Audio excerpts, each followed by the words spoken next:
even in thy kingdom come, thy will be done on earth as it is in heaven. Give us this day our daily bread, and forgive us our trespasses, as we trespass against us. And lead us not into temptation, but deliver us from evil. Amen. Lord, it is not us. Okay, thank you so much. So let's check your attendance, starting with Mr. Acapulco Joshua. Correct? Okay. Mr. Arceo Jerome. Good afternoon po, ma'am. Present po. Okay, good afternoon. Mr. Dimaano Andre. Good afternoon po. Present po, ma'am. Okay, good afternoon. Mr. Gabrilio Mark Daniel. Present po, ma'am. Okay. Mr. Madi Giancarlo. Good afternoon po. Present po. Okay. Good afternoon. Mr. Mercado Daryl. Present po, ma'am. Good afternoon po. Okay, good afternoon. Mr. Arma Jansel. Good afternoon po, ma'am. Present po. Okay, good afternoon. Mr. Adun Kimberly Shane. Present po, ma'am. Okay. Miss Aguila Amanda. Present po. Okay. Miss Alegre Alexandra Colin. Present po, ma'am. Okay. Miss Amargo Andrea Faye. Good afternoon, ma'am. Present po. Okay, good afternoon. Miss Arabaca Caroline Teres. Present po, ma'am. Okay. Pa-on po ng mga camera. Miss Arguson Alia Sofia. Present po, ma'am. Okay. Miss Balboa Rain Tricia Arabella. Present po. Okay. Miss Banday Jovel Kit. Present po. Okay. Miss Belen Alisa Lorin. Present po. Okay. Miss Bernardo Chescamil. Present po. Okay. Miss Kabatingan Patricia Allen. Miss Kabatingan. Miss Cabral.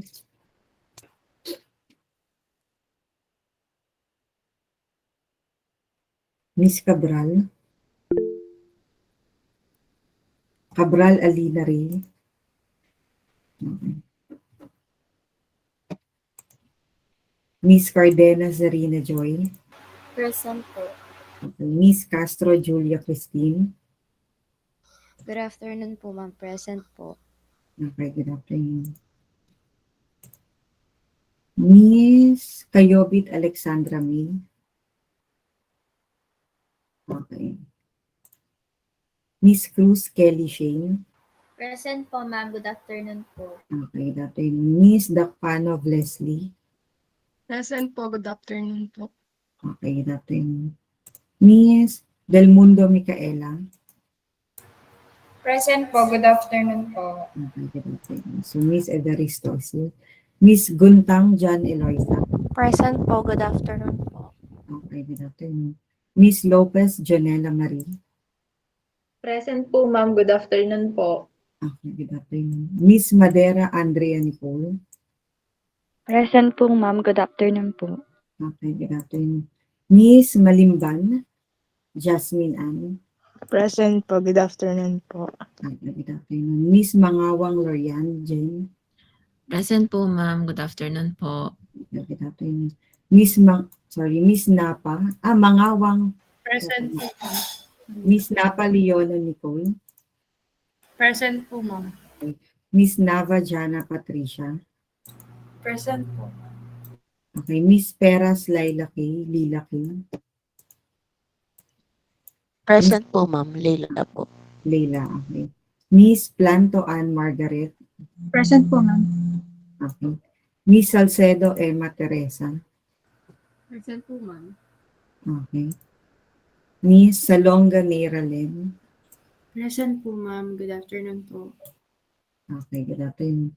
Miss Santillan Lindsay Marie. Present po, ma'am. Okay. Mrs. Breño Divine May. Present po, ma'am. Okay. Miss Tandog Danica. Present po, ma'am. Good afternoon po. Okay, good afternoon. Miss Teneclan Geraldine. Present po, ma'am. Good afternoon po. Okay, good afternoon. Miss Tubalinal Alisa Marie. Present po, ma'am. Good afternoon po. Okay, good afternoon. Miss Villafuerte Mary Beatriz. Present po. Okay, and Miss Villanueva Roxanne Claire. Miss Villanueva. Miss Kabatingan.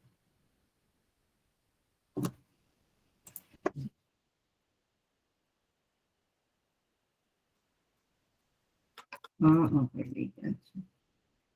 Wala ang Kabatingan. Ako na-disconnect. Okay, anyway. So nakita niyo na po yung pinost na grade. Ngayon na tayo nag-meet, tama ba? After ng exam. Okay, so anyway, so we will rationalize for the first hour or 1.5 hours for your exam, and then I'll be posting na lang yung mga keto corrections. So during your free time, you can review or browse po yung mga questions. And then after that, we will go straight with your endocrine disorders, your hypothyroidism, hyper, and other disorders if aabot hanggang DM.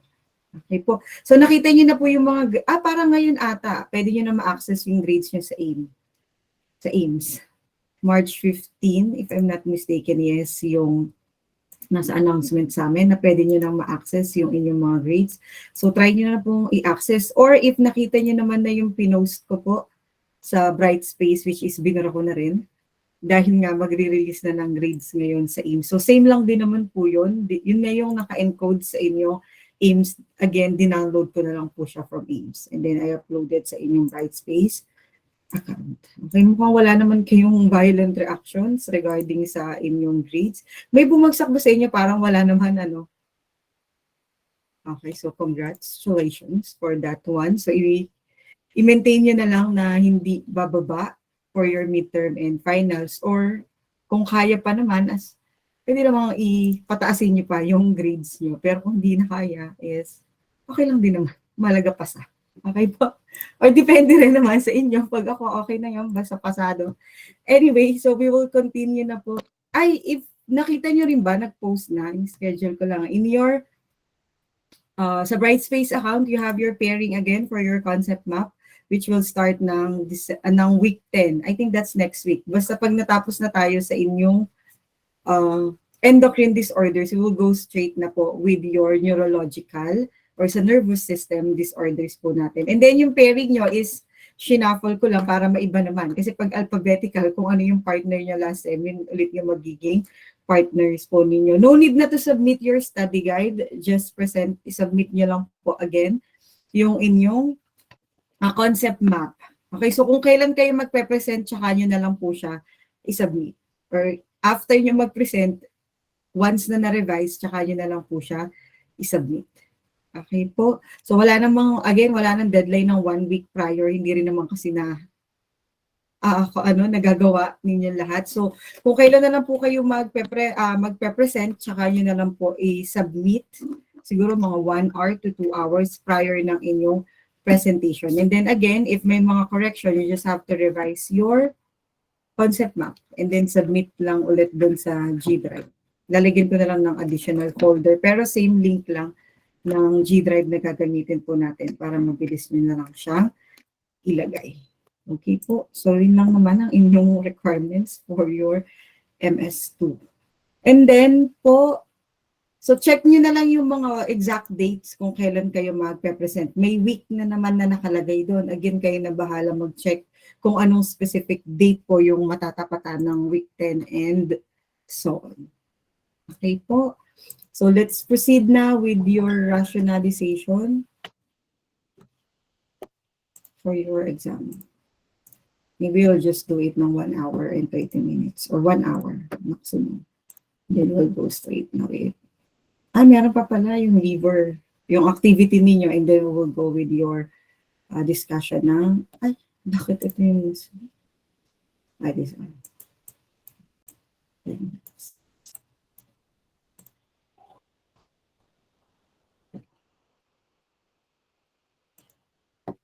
Okay, so again, pipiliin lang natin yung maraming mali. Okay. Marami lahat ng mali. Okay, so anyway, question number 1, yellowish and may itchiness po yung skin ng inyong patient due to the obstruction ng stone sa biliary duct. Which of the following should be your best response? Letter A po ang sagot. The itchiness is caused by the deposition of your bile salts in the skin because po of the obstruction. Cholelithiasis because of the obstruction sa inyong biliary duct.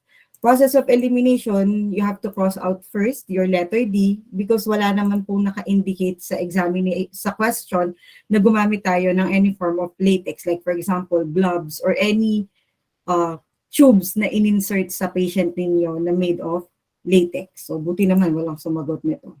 Okay? Letter C, albumin. Kapag po albumin ang may problem natin, anong assessment ang makikita ninyo, Miss Balboa? If albumin ang mababa, which is anong assessment findings ang makikita natin? Low RBC. Pag albumin. Letter C, the itching is caused by the low level of albumin in the blood. Kapag mababa ang albumin po natin, anong abnormal findings ang pwede ninyong makita? Yes, Miss Tubalinan. Possible po na makita yung swelling po sa katawan ni patient. Okay. So we have here, your albumin is a protein.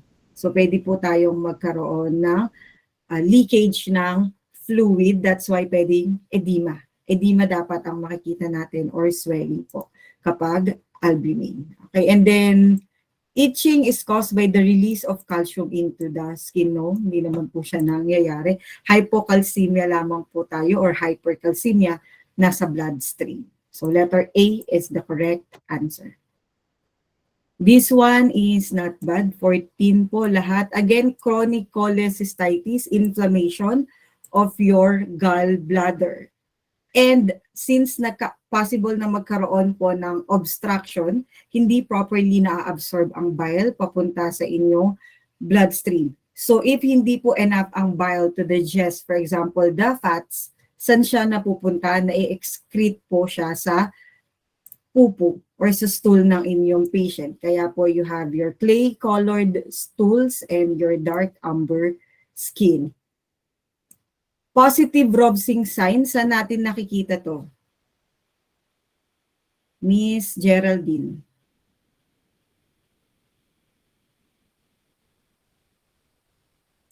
Hala ma'am, wait lang. Okay.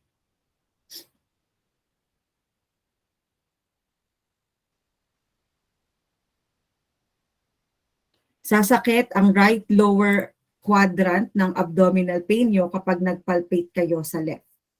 Usually, isang assessment natin ginagawa yun. Ma'am, sa ano po, appendicitis po. Okay, so we have here your appendicitis. And yung pain on McBurney's point, same po is your for appendicitis. So, exclude ang letter D. Hindi po all of the above because ang letter A and B is for appendicitis.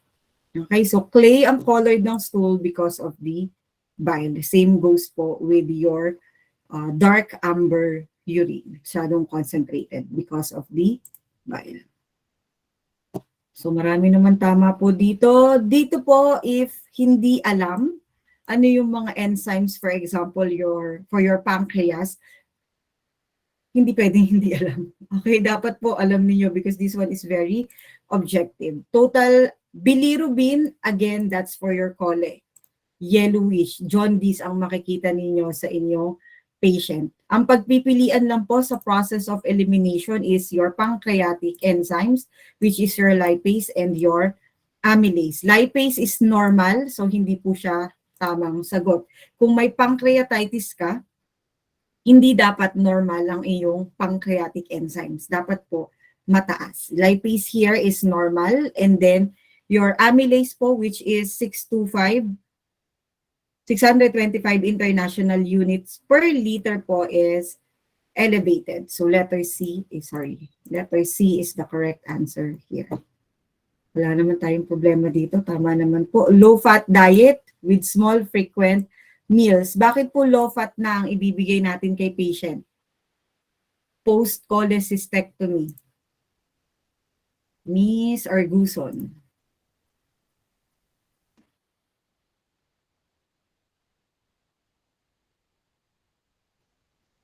Bakit po? Kapag cholecystectomy, ectomy, removal, ano pong nawala sa inyong patient?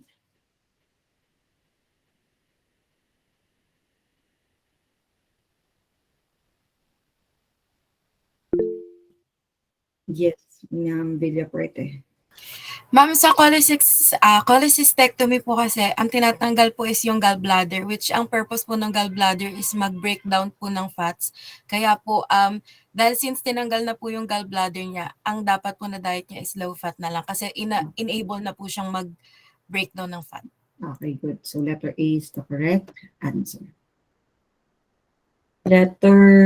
Question number 5. The zero, keyword nyo lang here is serosanguineous drainage daw ay present sa drain or sa tube ng pasyenteng inoperahan. Explore laparotomy. So meaning, binuksan po talaga, inopen ang abdominal cavity.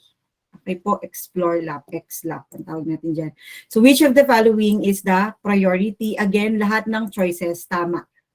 Hindi po sila mali. Tama naman that you will perform wound dressing. Tama rin po that you have to change the collecting bottle, especially if it is already full. Tama rin naman po that you immediately, except letter B, you do not immediately refer the findings to the physician because serosanguinous is normal. Kapag po di ba inoperahan kayo, normal lang na meron pa kayong mga plasma or dugo-dugo na madidrain. Ang abnormal findings po is if may mga pus and then purulent discharge. Okay po? Kung purulent discharge yan or drainage ang present sa collecting bottle ng patient, kahit sa anong surgery na ginawa po, that's considered abnormal. So you have to immediately refer that finding to the physician to give po additional, for example, antibiotic. Because kapag may nana, that's a sign of infection. Pero if bloody plasma, normal lamang po iyan. Okay po? So as mag-heal yung wound ng inyong patient due to the surgery or surgical wound, mawawala din po iyan. So you don't need to panic, just document it and consider po your serosanguineous drainage as a normal finding.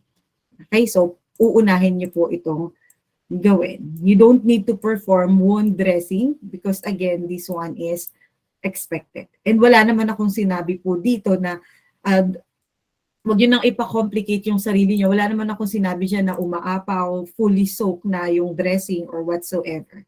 Ang sabi lang, merong serosanguineous drainage. Okay, and that is normal. Abnormal po if purulent, may pus. Okay? Which is a indication po of your infection. So upon assessing your patient with acute pancreatitis, you noticed an ecchymosis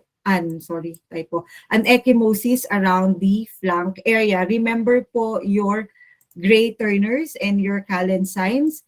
So ecchymosis meaning may bleeding na nangyayari or may clot. Which of the following should you do first? Again, tama po lahat yan. Pwedeng we can insert a large bore catheter.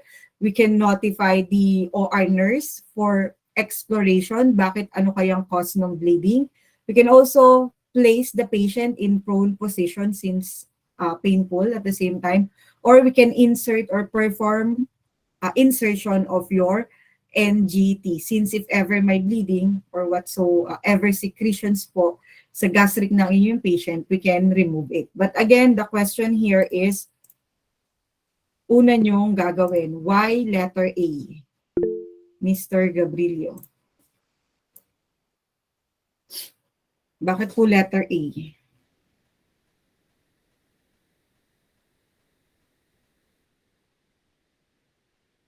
Mr. Gabrilio.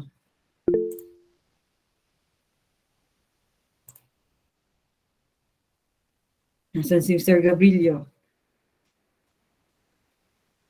Miss Del Mundo.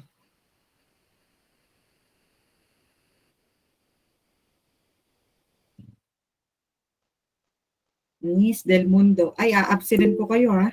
Wala pa tayong 30 minutes na nagkaklase. Wala na agad kayo. Miss Del Mundo.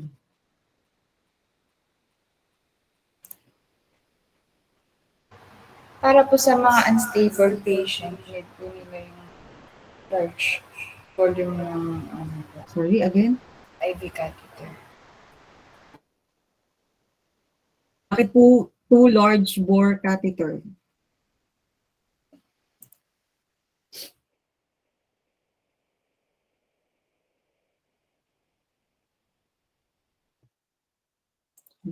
Ayan, sige, Mr. Arceo. Nung try lang po kasi mali po ako dito. So, Okay. kaya po 2 large bore catheter kasi ano po, yung ecchymosis ma'am is a possible sign po ng internal bleeding. Okay, very So, good. usually po kailangan ng ano po, greater access na makapag-deliver po ng IV fluid sa patient. So, gumagamit po tayo ng catheter na ganun. Okay, good. Because po of your ecchymosis, and again, this one is signs of your internal hemorrhage or your internal bleeding. Why not, ma'am, notify the OR? Why not insert first a 2 large bore catheter just in case we need to do fluid replacement or fluid resuscitation, and then that's the time you notify the OR. Pwede kasing pag tinawag mo muna agad si OR po, magde-deteriorate yung patient mo, wala tayong access, emergency, for emergency. Okay po.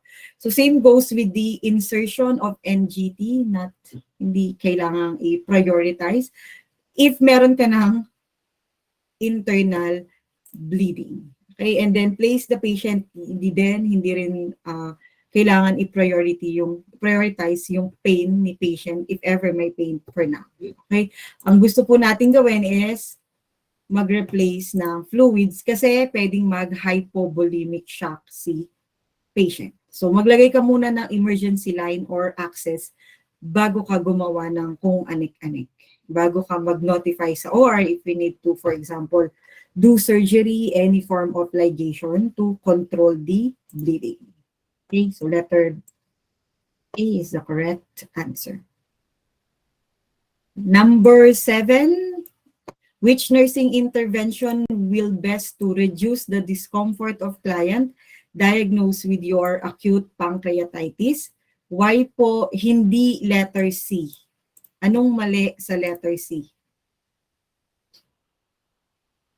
Miss Salonga. Administer morphine sulfate intradermally. Ano pong mali dyan?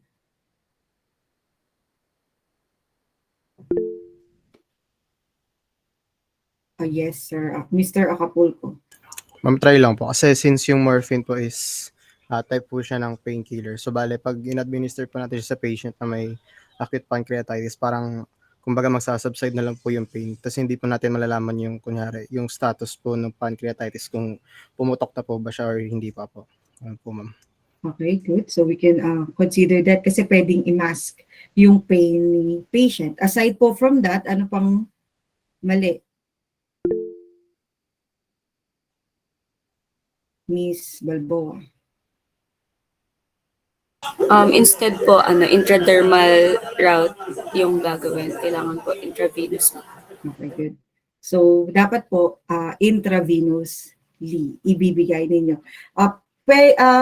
Kung acute pancreatitis siya, as mentioned ni Sir Capulco kanina, pwede naman pong morphine. But not on the initial aspect ha. Pag chronic, di ba, hindi pwede since pwedeng mag-cause ng drug dependence or ng opioid, maging addict na yung patient nyo. Aside po from that, dapat intravenously natin ibibigay yung inyong morphine sulfate, hindi po intradermally. Okay? And then, next is assist on small frequent feeding. Again, ang problem natin, di ba, sa acute pancreatitis, the more na kumakain si patient, the more na magkakos po tayo ng gastric acid secretions and the pancreatic enzymes or mga pancreatic juices. Okay? So, again, it will cause more pain kay patient. Ma'am, small frequent feeding, kahit na po. Again, ano ang management natin kapag may acute pancreatitis? Totally NPO. Okay? Kasi kahit maliliit or small lang yung amount ng food na tinitake ni patient mo, and then very frequent, same concept pa rin po tayo. Anatomy and physiology, magsisikret pa rin tayo ng mga juices, ng mga enzymes para ma-digest yung inyong kinain. So again, magkakos pa rin po siya ng pain, additional pain sa inyong patient. Okay, and then do na something to do with placing your patient on the left lateral position. Ang best management natin kapag may pancreatitis is i-NPO natin si patient, but make sure may intravenous fluids so that nare-rehydrate pa din natin si patient. Next, the nurse is caring for a client who had undergone a Whipple procedure. Whipple procedure 2 days previously. Again, pag sinabi nating Whipple procedure, ano-anong organs ang natatanggal? Aside sa gallbladder, ano pang tinatanggal sa Whipple procedure or resection? Yes, Miss Gerald, Miss Temeclan. Ma'am, kasama po yung pancreas tsaka duodenum po. Okay. Gallbladder, pancreas, hindi naman lahat ng pancreas ha. Okay, portion po, half of your pancreas. And then meron din kayong duodenum na tanggal. So the nurse notes that the client's hands and feet are edematous, so namamaga, and then the urine output has decreased from the previous day. That's why may edematous. So nagkaroon ng fluid retention. Which intervention will the nurse expect to do for the client? So process of elimination po, we do not increase the IV fluid infusion or the infusion rate of your IV fluid because the more that you increase the rate, the more that there will be a fluid retention. Okay, so ang gusto nga po natin, ma-relieve yung edema ng inyong patient. Okay, ma'am, mababa ang urine output, so increase tayo ng IV fluids. No, you have to weigh the situation. Kasi pag nag-increase ka ng IV fluid, lalong mag-gain ng water si patient. Okay, instead na mag-increase ka ng IV fluid, magbigay ka ng loop diuretics para maiihi ni patient yung mga retained fluid sa katawan niya, nasa peripheries po ng patient ninyo. Monitor the client's blood sugar every 4 hours. Ang nagpamali po dito is hindi every 4 hours. Ilan dapat? Every 1 to 2 hours. As frequent as possible po kasi fresh pa. 2 days ago pa lang na-operahan si patient. Natanggalan ng kalahati ng kaniyang pancreas. So, it will give you an idea po na since natanggal yung pancreas ni patient, very erratic na ngayon ang regulation ng kaniyang mga enzymes. And same goes with your insulin. So dapat close monitoring po tayo post-procedure. So hindi po 4 hours, but instead 1 to 2 hours ang monitoring ng blood glucose. Okay, and then we don't need to reinsert the client's nasogastric tube to low intermittent suction kasi yung drain po ng inyong patient, remember from our previous discussion, will go straight from the GI or abdominal cavity ng inyong patient. Naka Penrose drain or Jackson, JP drain yung inyong patient, hindi po sa bibig. Best is we have to add adding amino acid is the building blocks ng protein. Okay, and remember po, di ba, bakit tayo nag-i-edema, pwedeng mababa ang protein level sa katawan ng inyong patient. So if that's the case, edi maglagay ka po amino acids, micromolecules, para ma-absorb po siya sa katawan to the client's total parenteral nutrition solution. Okay, so i-withdraw nyo lang po sa vial, naka-vial po iyon, and then aspirate nyo lang, i-incorporate or i-cocktail nyo po dun sa TPN bag ng inyong patient. And then you agitate first or you shake para well distributed po siya at hindi lang nagsettle sa baba, no? TPN bag. Okay, so letter C po ang tamang sagot. Amino acid is a protein.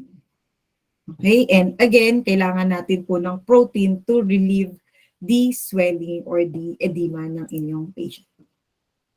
So, this one, not bad. May 10 naman. Ay, okay, dalawa nga pala itong exam. Kaya sabi ko, bakit ang baba ng mga nakuha ng sagot? Meron pa pala yung isa, di ba? Kasi nagdoble. Anyway, this one is, which nursing intervention will prevent complication after pancreatic tube drainage? Take note, merong pancreatic tube drainage. So again, nasaan po yan? Sa abdominal cavity. So if may drainage po ba, continuous po ba yung flow ng drainage? Yes. Pwede po bang anong nursing diagnosis ang dapat nating i-prioritize if you have tube drainage? Kahit anong form ng drainage, basta nasa abdominal cavity po ninyo. Imagine niyo may opening sa mismong skin ng inyong patient. Okay, from the what do you call this one, pancreas, internally, then out, kung ito yung inyong stomach, dyan siya not stomach, abdominal po, area. So, dyan siya naka-connect. Anong nursing diagnosis po ang priority for this one? Mr. Madi. Risk for infection related to presence of tube drainage po ba? Okay, so pwedeng risk for infection. Yes, good. Aside po from risk for infection, ano pa pwede?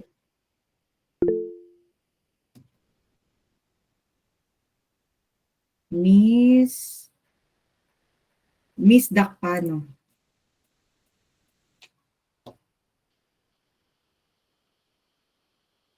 Risk for infection. So pwede mag-cause ng risk for infection if let's have Miss Balbo. Catheter-associated infection. Okay, just the same with your risk for infection, aside po from that.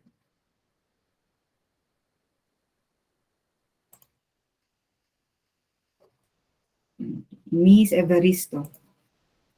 Possible din po ba dito, ma'am, yung deficient fluid volume po? Since nagtidrainage po. Okay, aside po, pwede rin sa fluid, aside po from that. Miss Aguila. Risk for impaired skin integrity. Okay. We'll go with your impaired skin integrity risk. Impaired skin integrity. Kasi di ba, once na na-drain, if ito yung tubes nyo, ayan, once po na magdi-drain po siya dyan. So mainly kasi magta-touch siya sa skin. Okay, so pwedeng malusen, lumambot until magkaroon ng breakdown po sa skin. Irritation, una magre-reddish muna yan kasi you have your tube, and then kung ito po yung, for example, opening sa abdominal cavity nyo, nandyan yan, pwedeng mag-cause siya na irritation while nakalagay po yan dyan. Okay, plus yung mga drainage pa na nakukuha nyo. So, nangyayari, mas lumalambot yung surrounding skin or tissues kung nasaan yung drainage. So, if that's the case, apply po kayo ng skin barrier around the drainage tube site to prevent po continuous friction ng tube. Kasi hindi naman po nating may iwasang hindi yan magalaw, especially kung nakadamit si patient or naka-gown, mag-move at mag-move po talaga. Plus yung drainage nga po, yung liquid na na-drain from your abdominal cavity. So, we do give po this one, apply a skin barrier around the drainage tube site. Change the drainage site every 2 hours.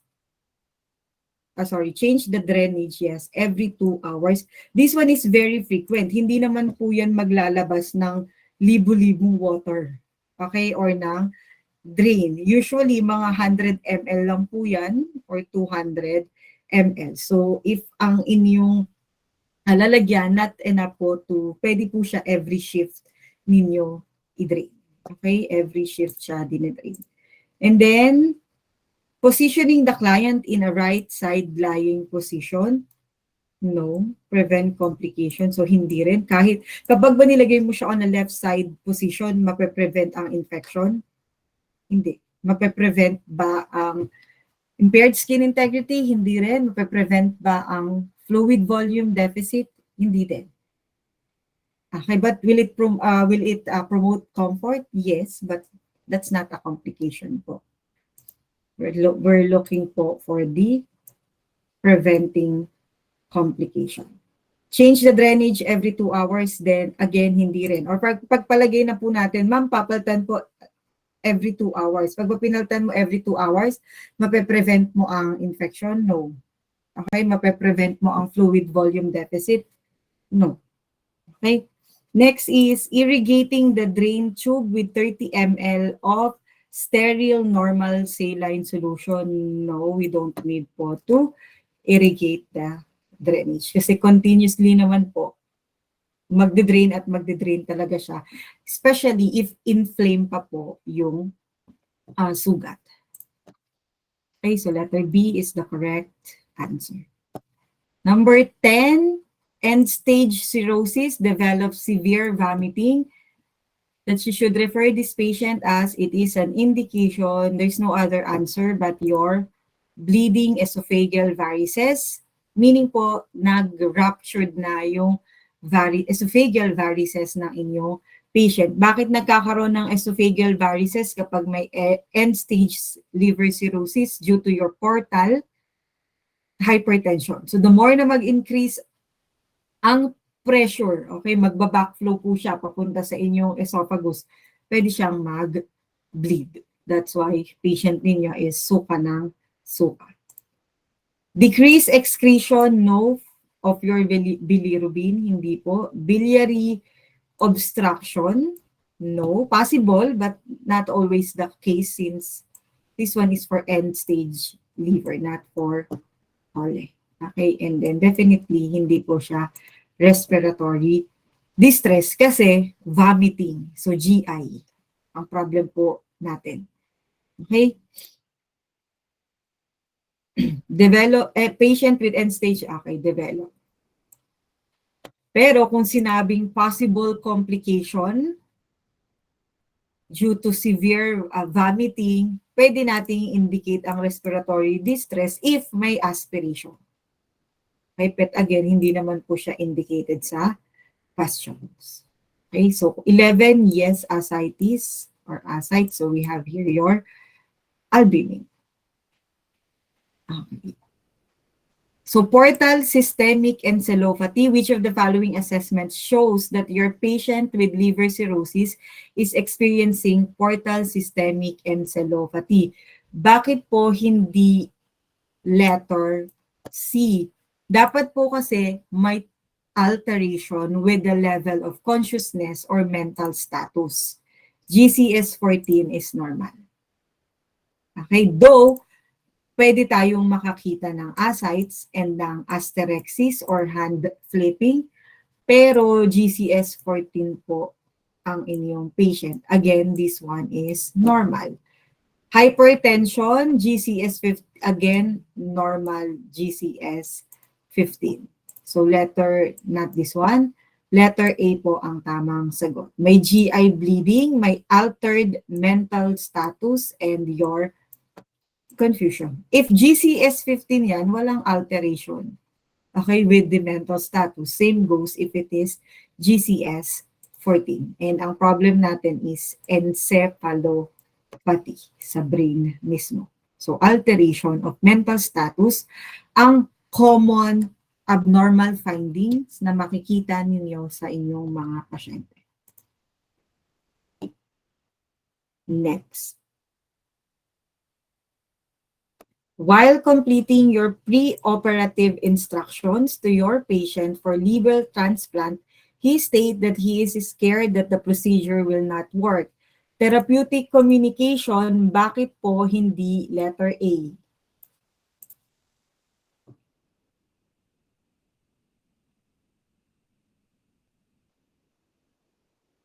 Miss Planto.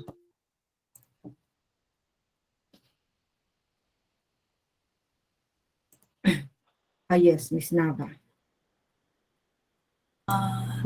Sa tingin ko po, ma'am, kaya po yung it is expected that you have some anxiety before the surgery. Dapat po isip po natin sa patient na normal po yung anxiety na nararamdaman niya since he will be undergoing a surgery po.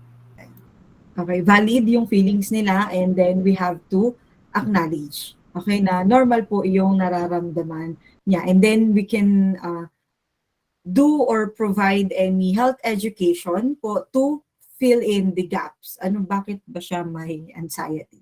Okay? Kapag kasi tinanong nyo, are you afraid of the surgery? Again po, walang acknowledgement ng feelings or emotions ng patient. And at the same time, it is a close-ended close-ended questions. Answerable lang siya by yes or no. Parang hindi mo in-acknowledge yung feelings ng patient and hindi mo hinahayaan si patient mag-verbalize pa regarding their or his or her concern. We will take good care of you after the surgery. We do not do false reassurance to your patient.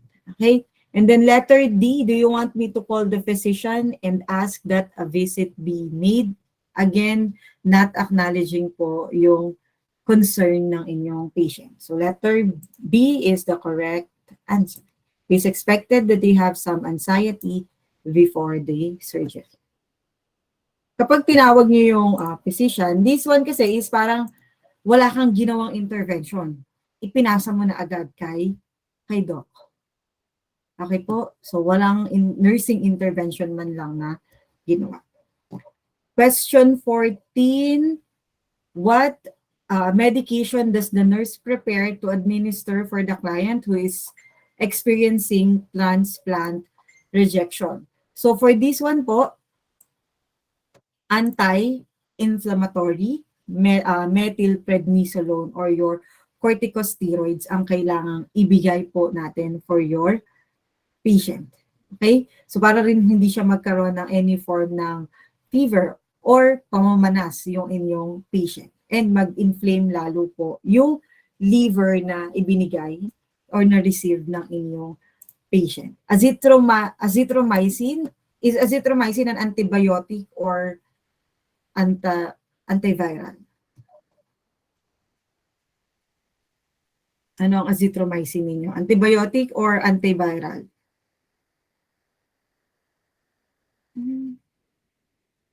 Azithromycin, Antibiotic. So we don't need to give antibiotic po for this patient. And then your cyclosporin and your oranofin is a form po ng inyong immunologic therapy. But again po, for this case na nagkakaroon ng signs and symptoms ng transplant rejection like your fever, which is very common, and then pamamanas, we do give your anti-inflammatory. Lahat ng may mga zone, hydrocortisone, methylprednisolone. Okay? And then po, take note lamang po pag magbibigay tayo nito is you have to instruct your patient na i-take po yung gamot on the same time. Kung everyday siya ng every 9 a.m., dapat susundin niya na 9 a.m. palagi. And most importantly, advise your patient to do not abruptly stop taking the medication. Okay po? This one is corticosteroids. So, pwedeng mag-cause po na tumaas ang blood pressure, blood glucose of your patient. Okay? And then, pag po abruptly bigla niyo siyang tinigil, pwedeng magkaroon si patient ng endocrine disorders. Like, for example, yung cortisol syndrome ni patient.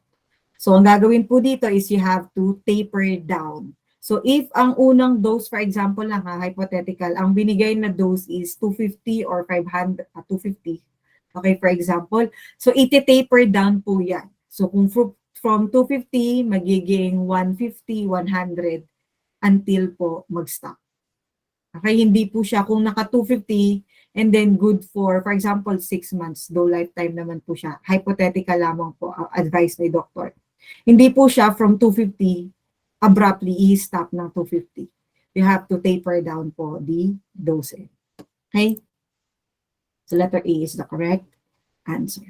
This one, serologic marker for HEPA HB SAG.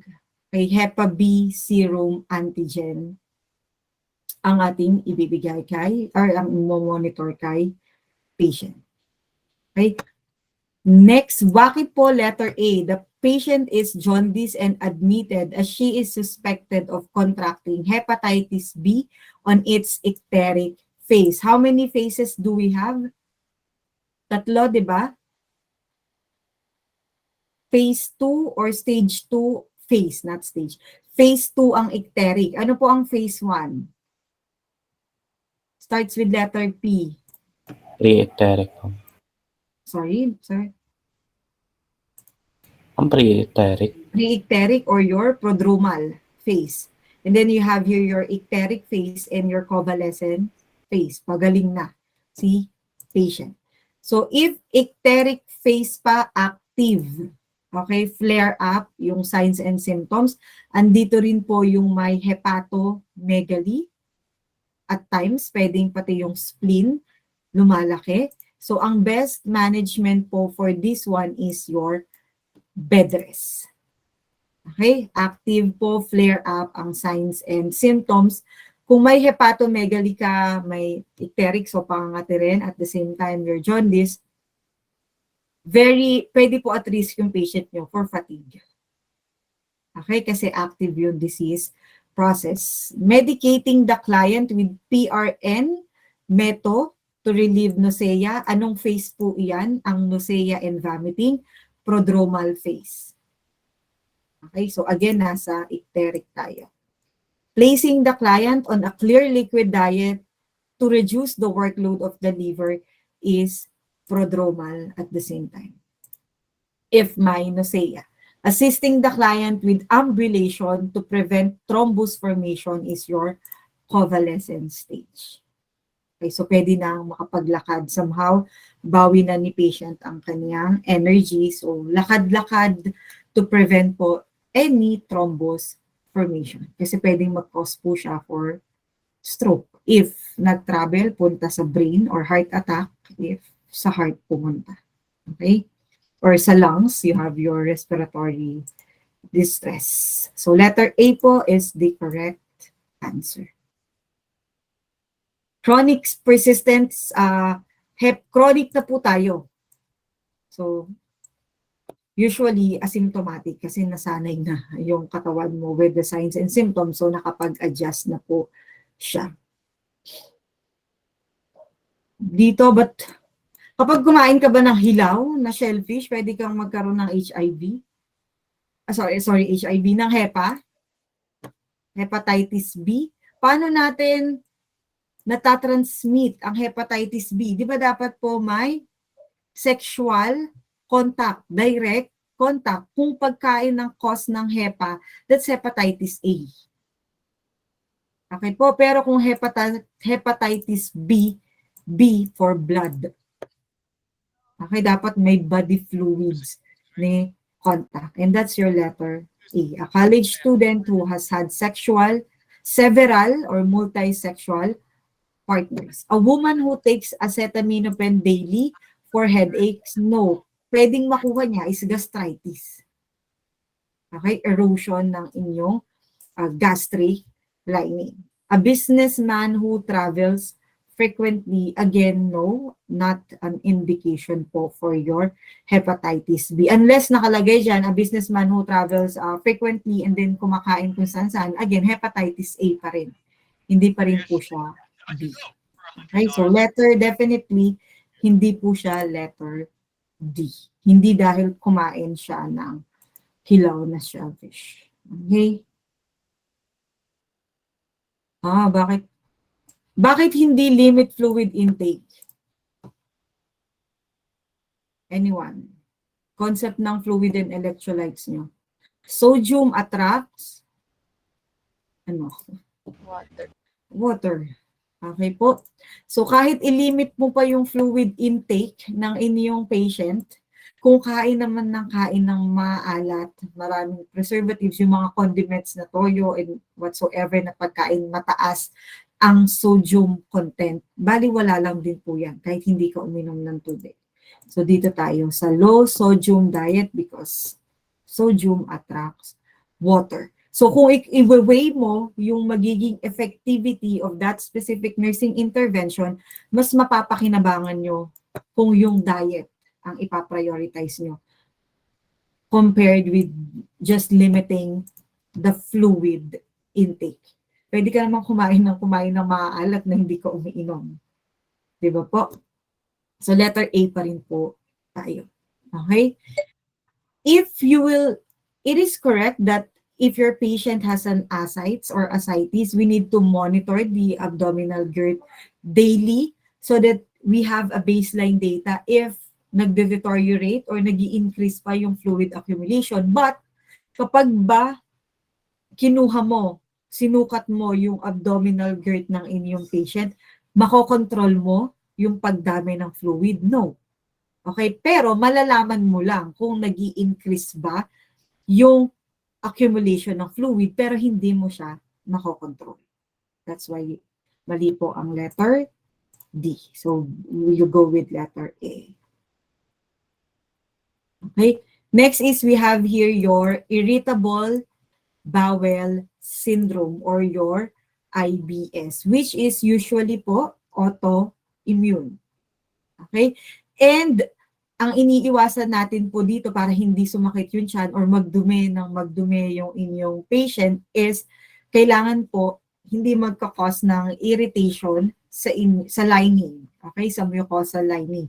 And alin lang ba dyan ang hindi magka-cause ng irritation? Dapat iiwasan natin ang mga dairy products. Okay, alin dyan ang may mga dairy products? Alin dyan? Yung may coffee with cream, plus yung lasagna.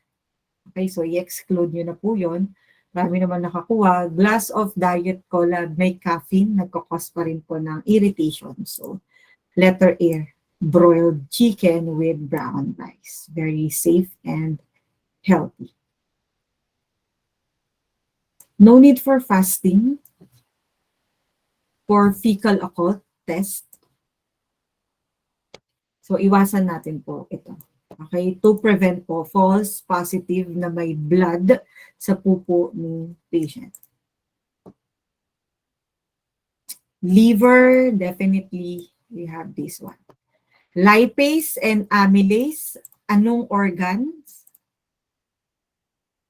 Kapag mataas ang lipase and amylase, anong organ ang may inflammation?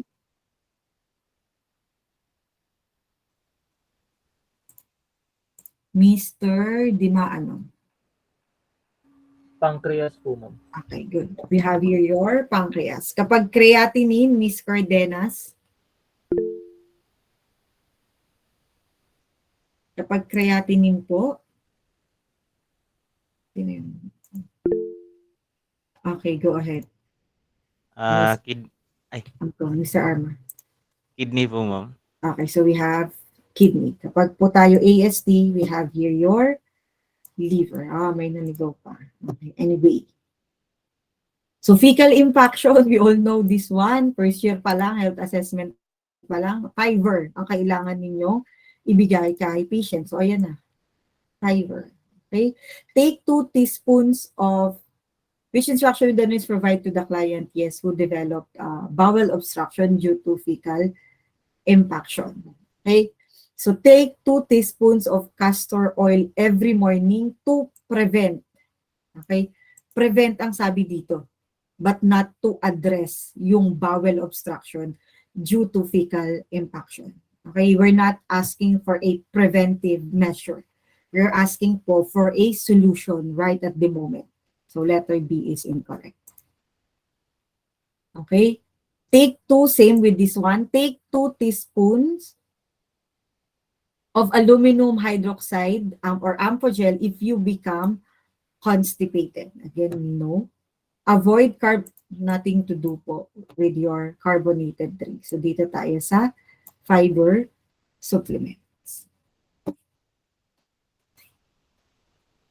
Next, the nurse is caring for a client who is at risk for developing gastritis, which finding from the client's history leads the nurse to this conclusion. Client with lactose tolerance? No, hindi po ito. Okay? Usually, this one is for your IBS. irritable bowel syndrome. That's why nagdudumi si patient. Works as an ICU nurse with 12 hours per shift. Very occasion. Di ba sabi natin pwedeng meron tayong stress ulcer. Okay? So, but if i-weigh nyo po siya, we'll go back again, history. History. Previous weeks or months. Alin po dyan? Mefenamic acid, your NSAIDs. Daily for 6 months. Ginawang maintenance ang mefenamic acid. Ewan ko lang kapag hindi na-erode or nagkaroon ng ulcer sa gastric or sa mucosal lining. Okay po. So letter B. 1, 2. Ba't tatlo lang choices? So letter B is the correct answer. History. Okay. Ito, ba't ang daming mali dito? Again, ano ang misoprostol? Cytotec po, di ba? Tama po ba?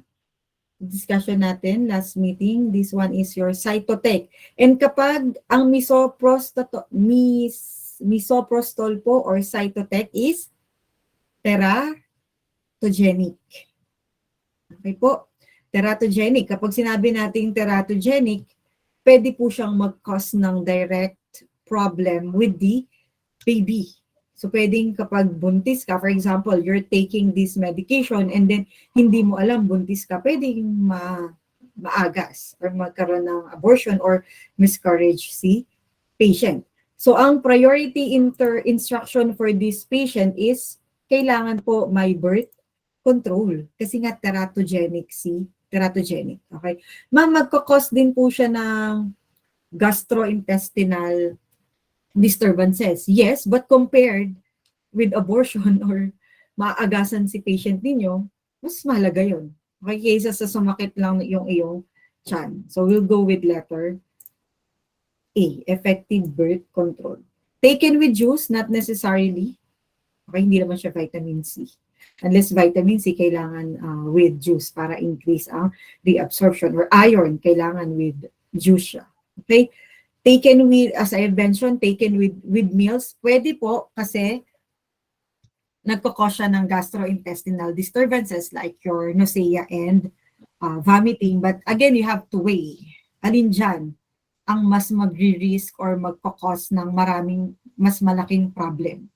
Of course, yung pag nabuntis yan while taking the medication. So high residual does nothing to do with this one. Hindi naman nagkakos ng constipation. So for misoprostol, brand name is Cytotec. Okay? It is a teratogenic meds. So pwede pong mamatay si patient, si baby or magkaroon ng congenital problems. But usually nakaka-agas po talaga siya or miscarriage. Pwede magkaroon ng abortion or miscarriage ang inyong patient. So ito tayo. Effective birth control. Next. Sudden, biglaan. Ano kayang pwedeng nangyari sa pasyente na may gastric ulcer na suddenly nagkaroon ng sharp mid-epigastric pain? Again, lahat po iyan pwedeng gawin but we're just asking po for ng priority nursing action or intervention. Ano kayang pwedeng nangyari sa patient ninyo? Ano nangyari sa mucosal lining if suddenly nagkaroon ng sharp mid-epigastric pain?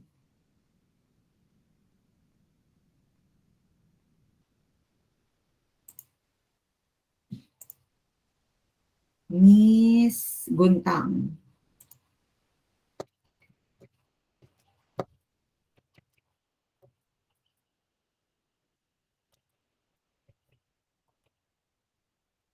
Gastric ulcer, ano bang mga possible complication po ng gastric ulcer?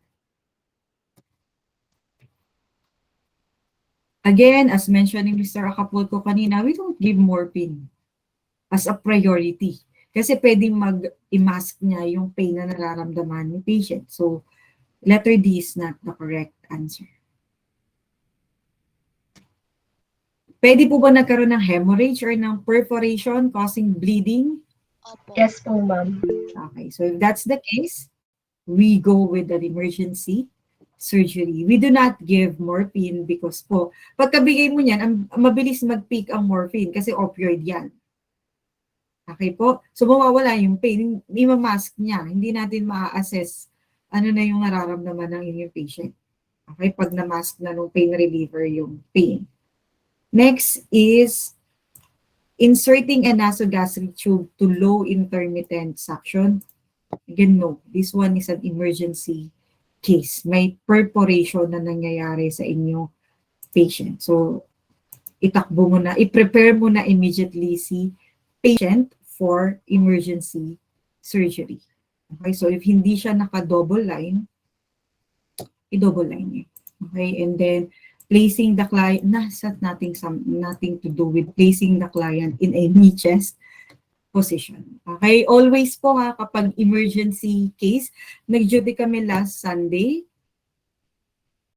I mean, hindi naman namin handle yung patient. Since, di ba, pag nag-duty kayo, hindi naman kinukuha yung buong, if you have 50 patients sa ward, hindi naman kinukuha yung 50 patients lahat. So, meron dong isang patient na hindi naman namin handle or ng mga students ko na this one is the case.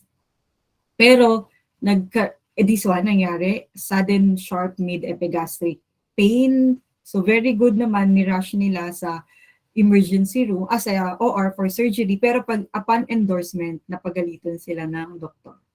Why? Hindi po naka too large bore catheter si patient. Automatic po yun kahit po hindi naka-order, basta emergency OR si patient, automatic dalawa ang ilalagay nyo. Plus, tingnan nyo yung case. Gastric ulcer, sudden sharp mid-epigastric pain, perforation. So, pwede ba tayo mag-blood transfusion? Yes. So, kailangan nyo po ng isang line. Kasi di ba pag blood transfusion, hindi mo siya pwedeng isama sa plain NSS ninyo. Or hindi nyo siya pwedeng, i-side drip or i-piggy bank. Kailangan po directly siya sa veins or sa ugat ni patient. So, ayun. Nagkasermon-sermonan sa endorsement nila sa OR. Okay po. So, in case of emergency, lagi niyong isipin yung access. So, prepare the client for emergency surgery. Ano po yung preparation na gagawin nyo? 2 large bore needle. Okay, ang ilalagay. And then, if may dentures, tanggalin nyo. Kasi, i-sedate si patient. Okay, major OR yung gagawin sa kanya. So, baka mamaya, loss of consciousness, so wala nang grip yung muscle niya sa bibig, pwede pong mag-cause ng obstruction yung dentures or yung postizo ng inyong patient. Ano pa? Pag-prepare, so tatanggalin nyo yung nail polish. Yung patient nilang yan na yung Sunday na duty namin is naka-gel. Tama ba? Yung mahirap tanggalin. Okay, if that's the case po, saan kayo mag-check pa ng circulatory status ng inyong patient? So, sa oral mucous membrane. That's why, tanggalin niyo rin yung mga makeup or mga lipstick. So, yung patient nila na yun, napaka-hikay. Okay, may gel type na nail polish and then pack na pack ang lipstick. So, included sa preparation nyo, tanggalin nyo po yun lahat. Okay, para habang tinatravel nyo si patient papunta sa OR, na-assess nyo yung bibig if namumutla na ba yan. Baka mamaya sa elevator pa lang, mag-shock na yung inyong patient. Okay, so kung may 2 large bore needle kayo, isa naka-standby for BT, yung isa habang itatravel nyo si patient sa OR, tapos mag-elevator pa kayo, nagra-run na po kayo ng volume per volume replacement ng fluid, NSS. Okay? Clear po, question? Okay. Persistent vomiting, large amount of undigested food after breakfast, which is your, again, priority. Vomiting is GI. Bakit ka naman mag-fleet enema? That's elimination. Rectum. Sa intestine, sorry. Okay, intestine ang aabutin ng inyong fleet enema. Vomiting is nasa gastric. Nasa tiyan. So, process of elimination. Ito dapat ang unang tinanggal. Okay? Next is change the client to clear liquid diet. No. Bakit hindi po tayo mag-clear liquid diet? Anyone? Bakit hindi clear liquid dye? Yes, ma'am.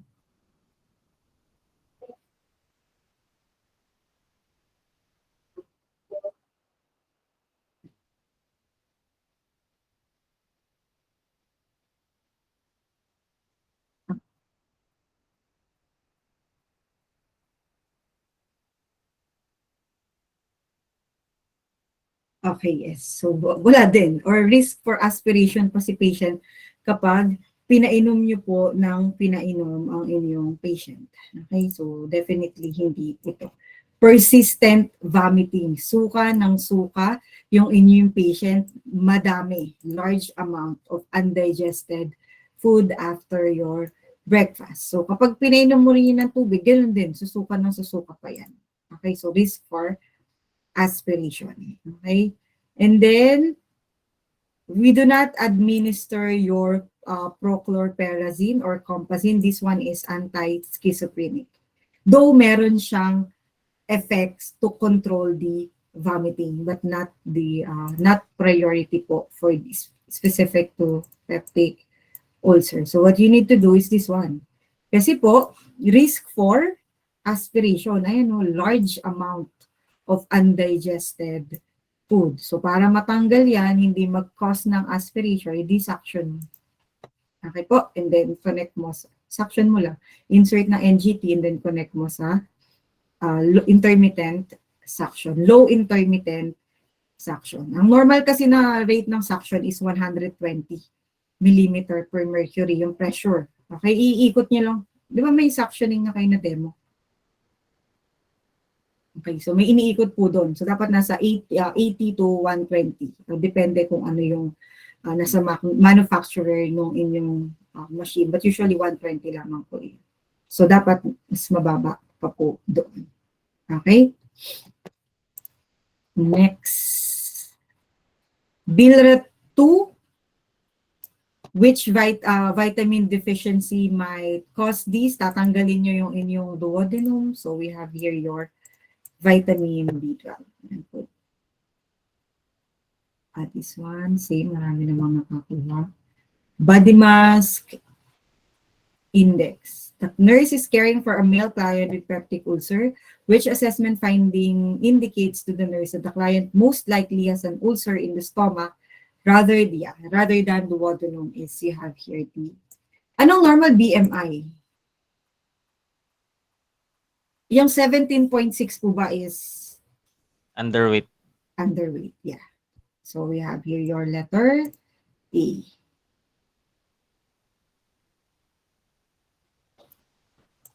GCS 6, comma or hindi?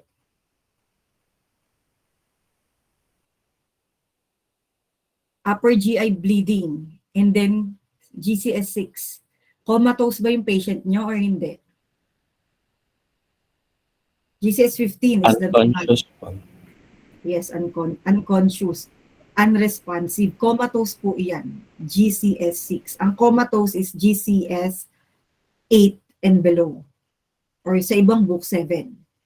Okay, sa book natin sa MS 8 or sa Funda 8 din. Pero may mga iba na 7. So comatose po si patient. Totally unconscious, totally unresponsive. So anong emergency measure ang gagawin mo?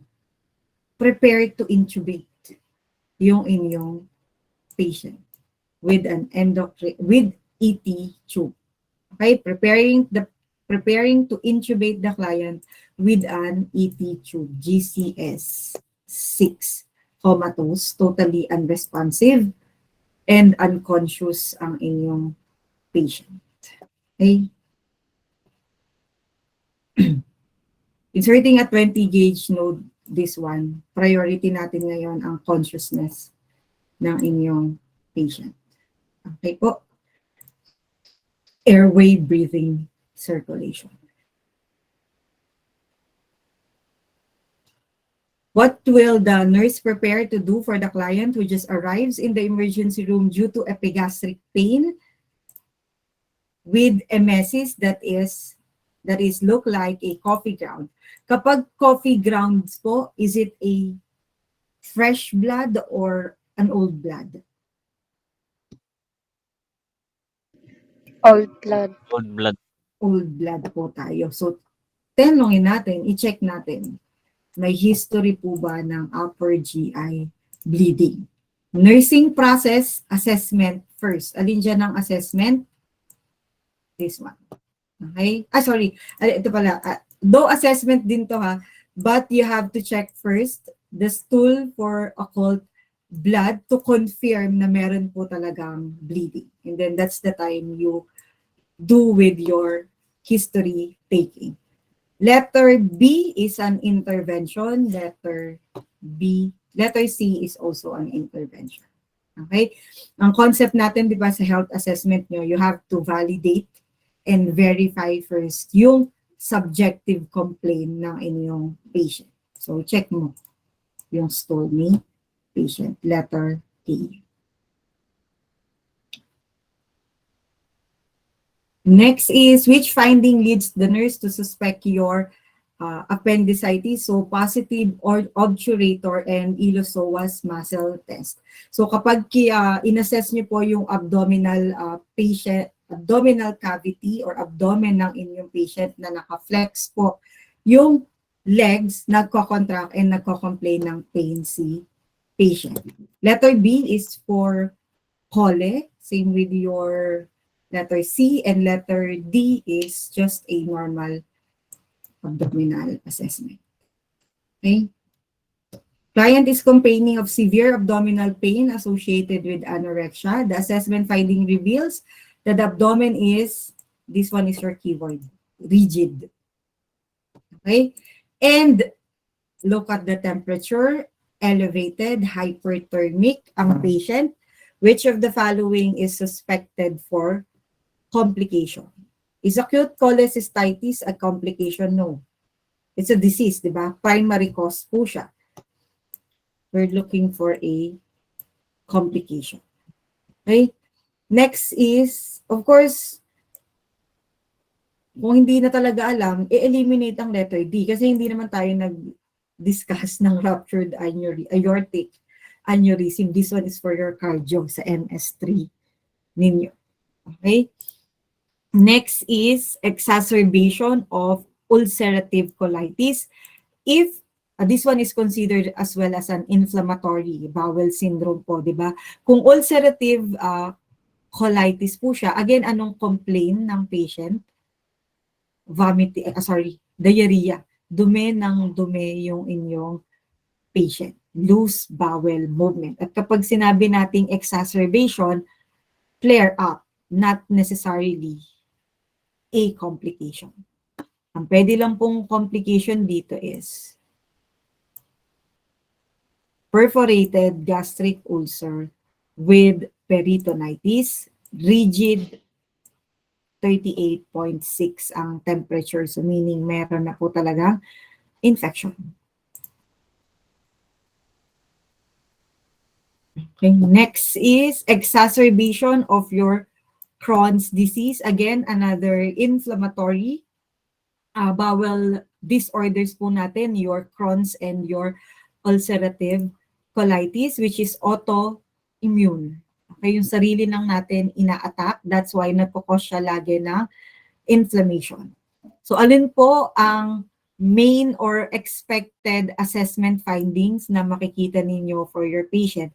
A positive Murphy sign, this is not for your Crohn's disease. Okay, this one is for your coli. Dullness is noted in the lower abdominal quadrant. No. Kasi di ba kapag may Crohn's disease kayo, dumi ng dumi si patient. Loose bowel movement. So anong makikita nyo dyan? This one. Hyperactive ang abdominal quadrants. Lahat. Okay? Client reports that abdominal cramping is worse at night. No po. All throughout the day. Okay? So letter C ang correct answer. Same here, ang problem natin, autoimmune po siya. Take note, itong Crohn's disease and even ulcerative colitis, walang treatment. I mean, walang cure. We will just manage it all throughout our lives. Magbibigay lang tayo ng immunologic therapy para hindi mag-cause ng inflammation or ng active attack. Pero yung sasabihin nating matitreat, gagaling po, hindi na. Okay, you have to deal with it all throughout your life. So ang ma-manage lamang po natin dito is your signs and symptoms, which is abdominal cramping and your loose bowel movement. In some cases, alternate siya ng LBM or constipated, but very common po dito is your LBM. Anatomy and physiology nyo, di ba? What is the best indicator ng inflammation? ESR, erythrocyte sedimentation rate. Okay? C-reactive protein, mas mabilis po, ilang days lang ang tinatagal niya. Mas mabilis siyang mawala. Okay, so hindi rin po siya common indicated or indication po for this one. Hemoglobin, hindi rin. Okay, saan baga ang hemoglobin? Inflammation ba ang hemoglobin? Hindi po, di ba? Ang hemoglobin is the one responsible for giving color at the same time sa atin. Plus, for oxygen. Kasi dyan nag-a-attach, oxygenation, dyan nag-a-attach ang oxygen po natin para ma-deliver sa major tissues or organs natin. And is 5.5 normal, mababa, or elevated?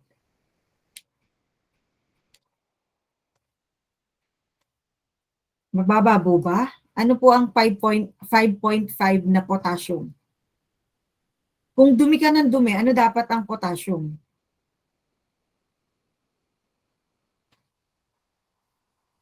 Mataas po ba or mababa dapat? Mababa po. Mababa. So 5.5 is normal. 3.5, di ba? Or 3.5 to 5 or 5.5. May mga resources or book na 5.5. Pero hindi pa rin siya for this one. Kasi nga dumi ka ng dumi, exacerbation pa, flare up. So malala ang pagkakadumi or LBM ni patient. Dapat low potassium yan. So we will not expect a 5.5 na potassium for patient with exacerbation of ulcerative colitis. Same goes with your hemoglobin. Your C-reactive protein 45 is normal. So we'll go with your ESR, erythrocyte sedimentation rate. So yung order sa inyo ni Doc, in-order po to before any antibiotic. Kasi kapag nagbigay ka na ng management po, anti-inflammatory management to relieve yung any form ng inflammation or irritation, of course, this will be normal na or borderline. Okay? Pero meron pong, if exacerbated naman yung symptoms, kahit meron ka ng first few doses ng any form ng iyong medications or like for example, your antibiotic, mataas pa din siya. Okay po. Next. The patient is diagnosed with acute gastroenteritis. So again, pag po acute gastroenteritis, anong main na complaint ng inyong patient? Bakit sila pupunta sa hospital for check-up? Miss Banday.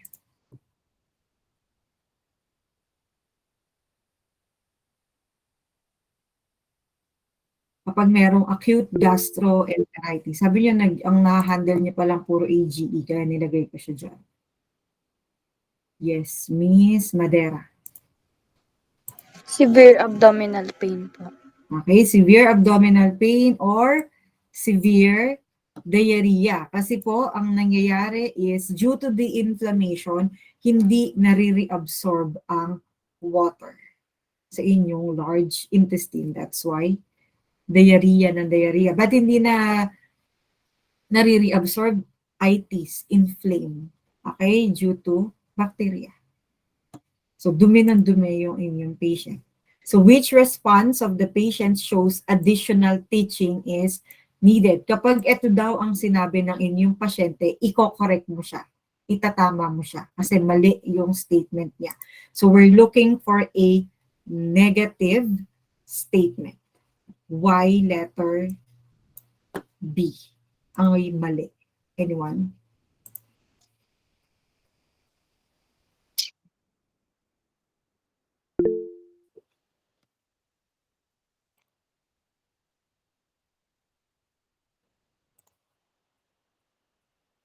Mr. Arceo, go ahead. Ma'am, di ko po sure, pero I think yung aloe vera po, ma'am. Kasi yung aloe vera po, di ba, ano po siya, may laxative effect po siya. Eh, severe diarrhea po yung kinocomplain ni patient. Ah. So, lalo pong makakalala yung aloe vera po. Okay, good. So, letter B is the correct answer because mali, wrong statement po siya or kailangan ng additional reinforcement. Okay, I will wipe my rectal area thoroughly with toilet paper. Tama naman. Okay. But ito po yung nagpamali. After each stool and then apply aloe vera. Okay, I will wash my rectal area. Tama naman din, warm water to prevent skin irritation. Do we need po ba to give hydrocortisone cream? Yes. Anti-inflammatory. Kasi again, pwedeng mag-cause siya ng ulceration. If hugas ka, di ba, naglulusen yung skin ninyo, kakahugas ng hugas. Okay? And then, irritation din po due to the force kapag nag-eliminate ka ng dumi.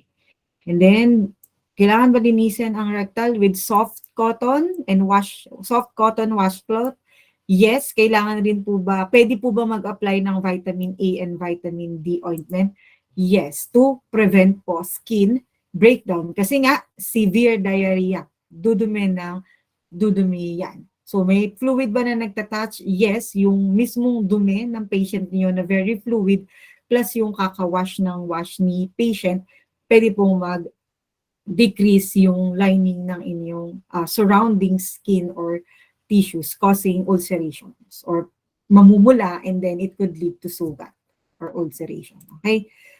So letter B is kailangan nyo ng additional teaching. Next is adalimumab, which is again your anti-diarrhea at the same time for your ulcerative colitis, which client statement does not need additional teaching. So hindi kailangan i-correct mo, hindi kailangan ng health education, additional information kasi tama naman yung sinabi niya. Okay?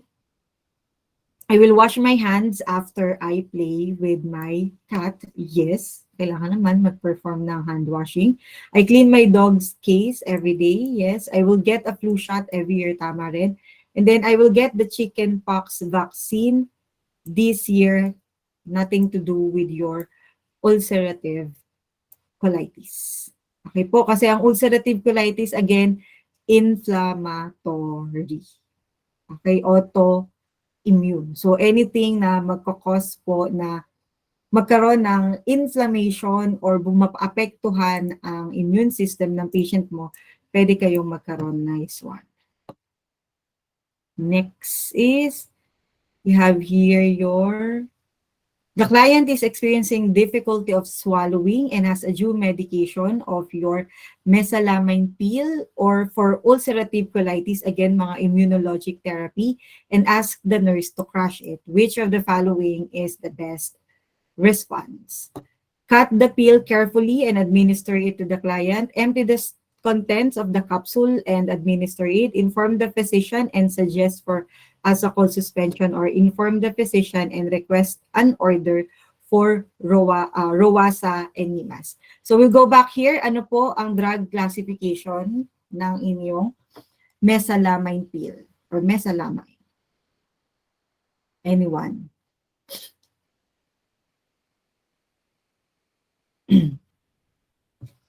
Drug classification po muna. So if hindi alam, ano ba ang ulcerative colitis? Again, that's your anti-inflammatory. So for ulcerative colitis. So pwede po ba, which of the following is the best response?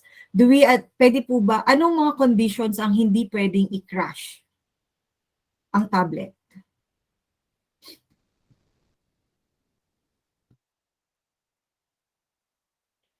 Sa pharma ninyo, ano po, crush the pill carefully and administer it to the client. So, mali siya. Bakit po? Anong mga condition ang hindi nyo pwedeng i-crush ang gamot? Kapag po enteric coated. Okay, if it is enteric coated. Okay po. So letter A is wrong. Okay, hindi po dapat i-crush. And then, do we empty, for example, if naka-capsule form naman po, empty the contents of the capsule and administer it? No. Kasi kapag po binuksan nyo yan, nilagay nyo sa kutsara, and then ininom nyo, baliwala lang po yan. Okay? Masisira lang din po siya ng acidity ng inyong stomach. Kailangan nasa capsule. Next is inform the physician and suggest for, what do you call this one? ASACOL suspension.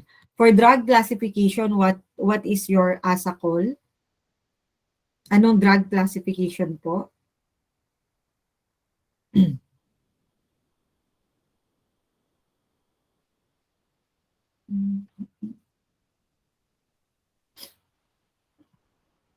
Or which is your mesalamine pill. But the question is, bakit hindi po suspension? Anyone?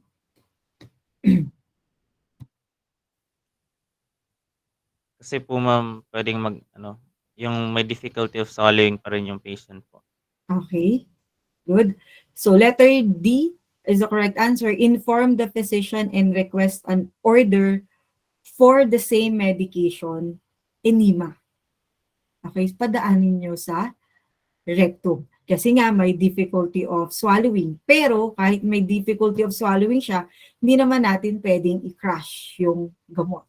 Kasi mawawala yung potency. So kahit inumin mo pa yan, wala lang din yan effect. Okay? Enteric coated. Hindi rin natin pwedeng i-empty. So letter, hindi rin. Suspension kasi oral pa rin ang magiging route ng administration. Eh may difficulty of swallowing nga po. So ilipat natin ng enema. Okay, di wala na tayong problema. Hindi naman yan para mabilaukan at sa rectum naman po ang daan.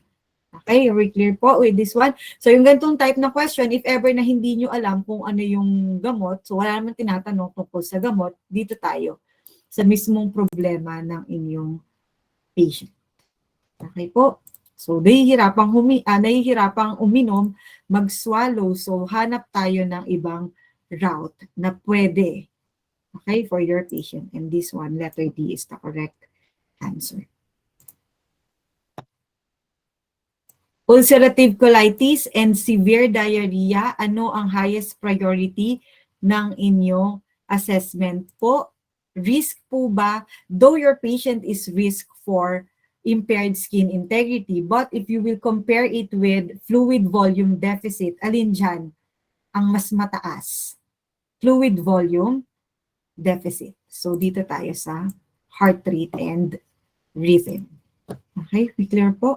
Do we percuss? No. Ma'am, blood pressure is also for fluid volume, but letter C kasi ay may rhythm. Kapag po ba nagsisevere diarrhea si patient, may kasamang electrolytes? Yes. So again, heart, mas mahalaga po ito. So letter C po tayo. Which consideration is the highest priority for the nurse when planning to provide health teaching about your ileostomy care? Magbibigay ka ng health teaching about ileostomy care. So meron na kayo sa RLE nyo? Paano mag-irrigate ng colostomy bag or ileostomy bag? Paano maglagay ng ileostomy bag or magpalit? Okay, Yes anyway. po. Yes po, ma'am. Yes po, ma'am. So, anong tamang sagot? Dapat prepare, ready na. Kasi 'di ba disturb ang body image ng inyong patient. Baka kahit ako niya, hindi ko matingnan yan. Okay, if ever na ako ang lalagyan yan. So letter A, starting the teaching when the client is ready to look at the stomach. Kasi if hindi niya kayang tingnan, paano mo papaltan yung bag? Okay, paano mo papaltan yung ileostomy bag or yung colostomy bag? Paano mo lilinisin yan if hindi kaya ni patient tingnan yung stoma? So make sure ready na po si patient. Make sure that all supplies needed, kahit nasa bedside mo na yan, if hindi naman magpa-participate or cooperate si patient, baliwala lang din yan. Okay? So same goes with the secure consent and monitor the vital signs first. Okay, so dito po tayo sa letter A. Tingnan nyo muna if ready na ba si patient. Okay?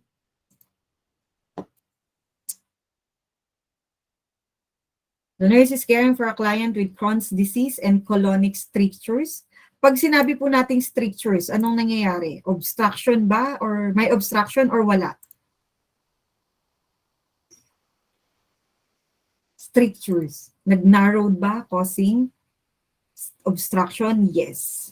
And distended abdomen due to the obstruction. 27.8 is normal. Okay? Blood streak in stool, again, hindi po. Hindi mo nag-perforate. Ang problem natin dito is strictures, obstruction, narrowed. Belching, no. So letter A po tayo. Distended abdomen.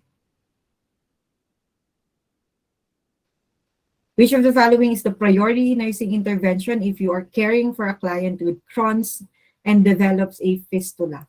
Ano pong ibig sabihin ng fistula?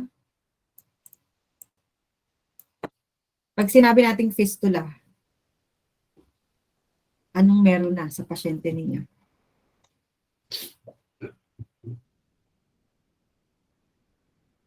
Anyone? Pag sinabi nating fistula,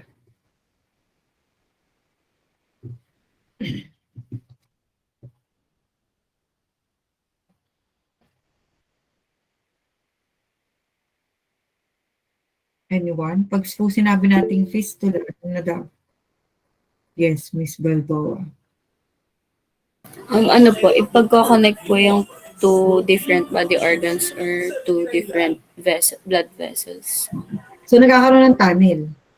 May pumunta na sa daang, hindi daang tuwid. Okay, so connected to vessels or pwede intestines. Main point is nagkakaroon po ng sarili niyang route or sarili niyang tunnel. And ang nandun is mga abscess. So yung fistula pwede siyang i-drain para mawala yung channel. Okay, so causing po siya ng infection sa rectum ng inyong patient. Okay po, so if that's the case, instruct to consume a diet high in protein and calories po to promote wound healing.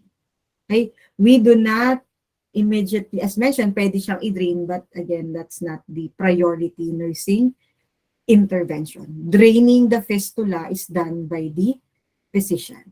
That's not our scope. Check the hemoglobin and hematocrit, not necessarily. Ang kailangan yung i-check dyan is the double white blood cells or the infection. Kasi nga, yung laman ng fistula mismo, which is yung tunnel, okay, para siyang, kung ito yung way, meron siyang sa gilid. Okay, may nabuo siyang sariling hole. And then, ang laman nun is puro abscess. Okay, so, WBC dapat, signs of infection. Monitor RBS every shift, again, not necessarily. Hindi naman affected po ang blood glucose. So, letter D tayo to promote wound healing. Very good. Next is vehicular accident. Nagkaroon po na admit sa ICU. So, this one is your stress ulcer. Which of the following is the rationale why the patient is receiving the said drug? Letter A, to prevent development of ulcers from stress of the injuries, not due to prevent aspiration. Kung prevent aspiration, metoclopramide ang ibibigay natin. Okay po? Same goes with preventing nausea and vomiting. And then, to prevent hematemesis. So, ranitidine or H2 receptor agonist is preventing po yung mga secretion ng, binablock yung secretion ng inyong gastric acids or juices, thus preventing development of ulcer from stress injuries like your vehicular accident plus admitted sa ICU C patient. Okay? This one is it's just a procedure on how to insert or measure your NGT. So you start po from the nose of your tip to the tip of your earlobe down to, the tip down. Hindi po siya navel ha, nasa xiphoid process. That's why mali. Tilt down the head when inserting the tube. Hindi po tilt down, tilt up, chin up, di ba? Pag mag-i-insert kayo ng tube. So letter D is the correct answer. Take a sip of water when tube is inserted into the nose using a straw po ha, hindi yung lika. So hold the breath once tube is being inserted. No. So letter D is the correct answer. Hindi po sa navel ha. Ang baba na sobrang baba naman ng navel. Okay, baka matusok nyo na yung gastric ng inyong patient. Xiphoid process lamang po kayo. Tip ng nose, earlobe, and then xiphoid process. Which intervention will be included in the nursing care plan to monitor complications of your PUD? Ano ang complication ng PUD? Perforation, bleeding. So, ang hahanapin nyo lang po dito is for circulatory assessment. So, every 8 hours ba? Napakatagal naman yan. Isang beses mo lang, iba-vital signs. Ilang beses ba nagba-vital signs ang standard sa isang shift? Kung nag-duty kayo? Ilan? 4 po. Every 4 hours. So, dalawa. Napakatagal ng every 8 hours. Okay, mamamatayan tayo ng pasyente. Sino tong 18 na to? Pakatagal nito. Every 4 hours lang po. Or, closely pa, if we are monitoring for complications, so every 2 hours. But ang minimum po is 4 hours. So, mali po ang letter D. Kasi 8 hours, napakatagal po niya. Okay? Letter C is check for Murphy's sign every end of the shift. So, Murphy's is for cole and then end of the shift, not tagal. So, hemorrhage, bleeding, hemoglobin, and hematocrit. Makita natin ano yung level ng hemoglobin at the same time, nagkakaroon ba ng hemo concentration or hemo dilution just by checking your hematocrit. And since we're dealing with blood loss or fluid loss, you have to monitor and record accurately the intake and output of your patient. Next. Bilrot 1 surgery the following day. Which intervention will be included in the post-op plan of care for your patient? Monitor intake and output. Yes. Bilrot 1, anong natanggal? Kapag Bilrot 1 nga po, ano ang natanggal? Saan natin ire-resect?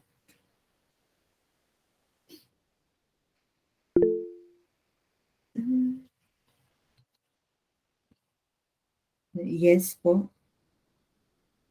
Ma'am, sa duodenum po.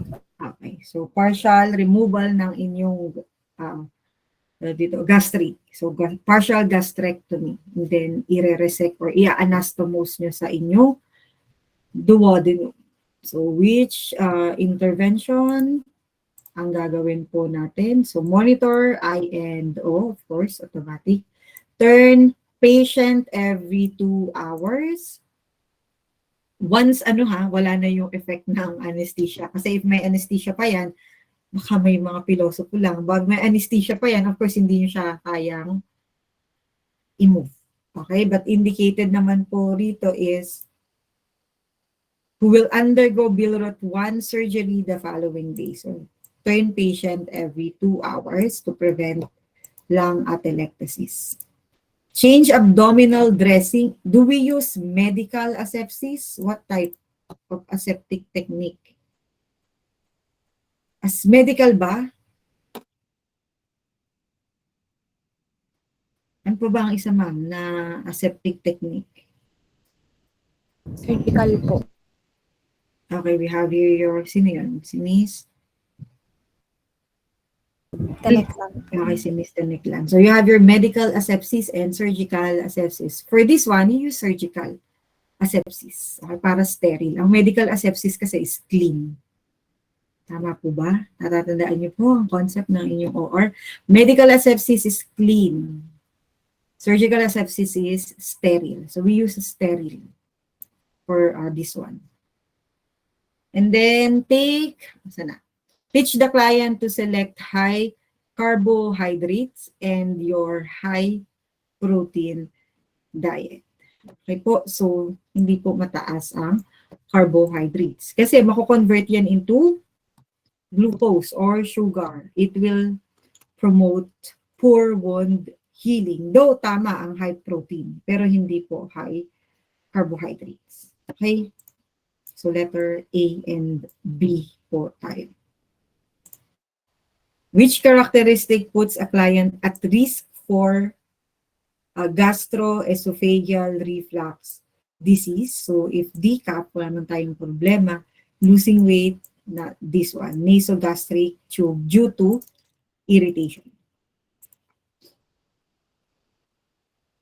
Client is at risk for which complication if she keeps on regurgitating while lying flat caused by GERD. We have here your aspiration. No questions asked. Aspiration. If she keeps on regurgitating while we're looking for complication. Okay. Hyperacidity is not a complication. It's a sign and symptom.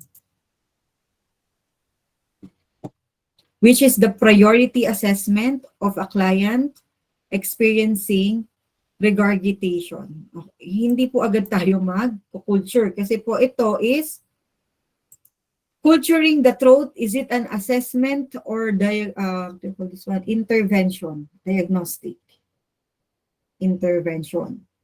So hindi po ito. Kailangan to ng doctor's order. Again, independent po tayo. Okay, so tama. Hindi magpapalpate ng cervical lymph nodes. Wala namang connection on that one.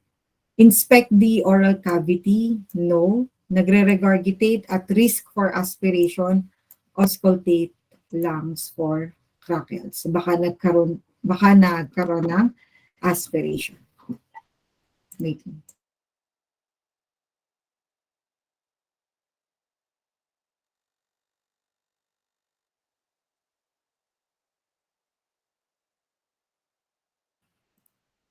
Client is admitted with a chemical injury.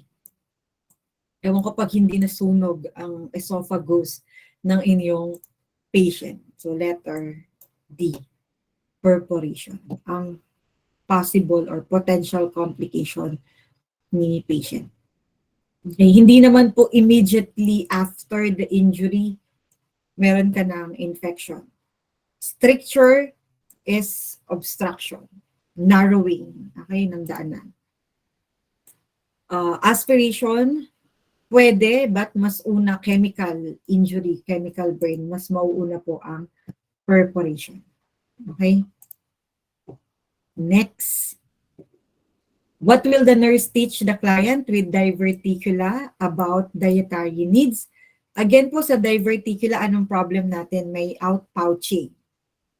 Okay? So instead na dumadaretso po siya sa stomach or sa gastric natin, na andun siya sa pouch. And yung pouch na po iyon is hindi naman po conducive to digest. Wala naman yung mga gastric juices, pancreatic enzymes, to digest po yung foods. Okay? So para hindi siya mag-shoot doon sa diverticula ng inyong patient, eat soft foods and smaller meals. Ang OA naman kung puro puree foods lang. Pwede naman po ng mga semi-solid. Hindi naman kailangan na puree foods or osterized yung pagkain po niya. Avoid drinking liquids with meals. No, we need to drink. And avoid dairy products. Wala naman pong connection. So, dito tayo. Next is, ba't may naligaw pa? Which assessment finding would you expect in client with dysphagia? Of course, weight loss. Okay? DOB, kung na-aspirate. Wala naman po sinabing na aspirate. Okay? Esophageal varices, liver cirrhosis. Hindi rin po. Okay? So letter B ang tamang sagot. Weight loss, hindi makakain. Kasi nga painful. The client is at emergency room complaining of having black stool for 3 days, so may bleeding. Which findings from the client's health history will the nurse consider as the possible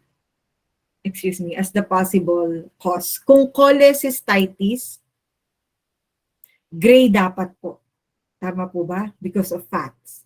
Ash gray, yung color ng pupo ng inyong patient. Black, so meaning may bleeding. So ang possible lang po dyan is your liver cirrhosis, NSAIDs, long-term use of NSAIDs. Baka po nagkaroon na ng ulceration. And letter D is, what is this one? Anong supplement po ito? Ferrosulfate po, ma'am. Okay, so we have here your ferrous sulfate. So iron. We all know ang kulay ng iron po, di ba, is reddish or maroonish. So, pwede po ito. Kaya, black yung stool ni patient. Kung kole po, again, grayish. Okay? Next. The nurse is caring for a client who just had an EGD completed, so upper. The client tells the nurse that her mouth is very dry after the procedure, which is the nurse's best action. Maintain on NPO? No. Provide ice chips. Kapag po ba EGD, nagbibigay tayo ng anesthesia? Nagbibigay po ba tayo ng, kapag nag-scope tayo ng upper GI tract natin. Esophageal gastroduodenoscopy. Kapag ba sisilipin natin yung colon nyo or tiyan nyo, kailangan gising kayo? Diba hindi po? Dapat may anesthesia. So bago kayo maggawa ng kung ano-ano, check muna if may gag reflex na si patient. Kasi baka po mamaya, under effect pa siya ng anesthesia, mag-risk for aspiration. Hindi naman pwedeng, ma'am, i-maintain mo sa NPO. Okay, very dry na nga, nagko-complain na nga si patient. So, check mo na yung gag reflex. Okay, pag bumalik na ang gag reflex, so meaning wala na rin yung effect ng anesthesia. So, safe na tayo magbigay ng measure po para ma-relieve yung mouth dryness. So, hindi ka muna pwede mag-offer ng sip of water unless na-check mo na yung gag reflex. Same with your providing or giving ice chips. And we do not maintain the patient on NPO since nagko-complain na siya ng mouth, very dry mouth. Okay? Next. The patient is being assessed for inflammatory bowel syndrome or IBS. The Bristol scale shows a stool with soft blobs with deer cut edges. What is your priority nursing action? This one po shows constipation. So letter B, increase oral fluid intake. Nursing intervention. Pwede po ba ang psyllium? Pwede if nagko-constipate ka. But then again, this one is dependent care. Kailangan niya ng doctor's order. Supplement. Avoid high residue diet? No. Dapat nga encourage natin ang high residue or high fiber diet. Do we do abdominal massage? No. So letter B is the best and priority nursing action po. Nursing intervention for this patient.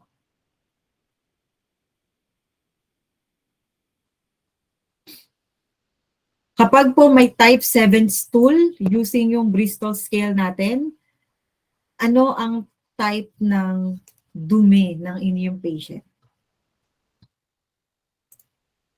Malambot ba or matigas? Malambot po, ma'am. Okay. So bakit hindi brat?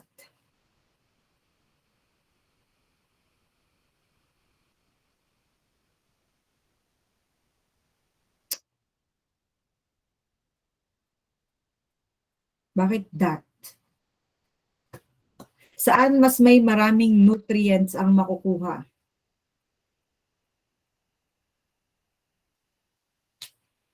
Common misconception is, if nagda-diarrhea, you give brat. No.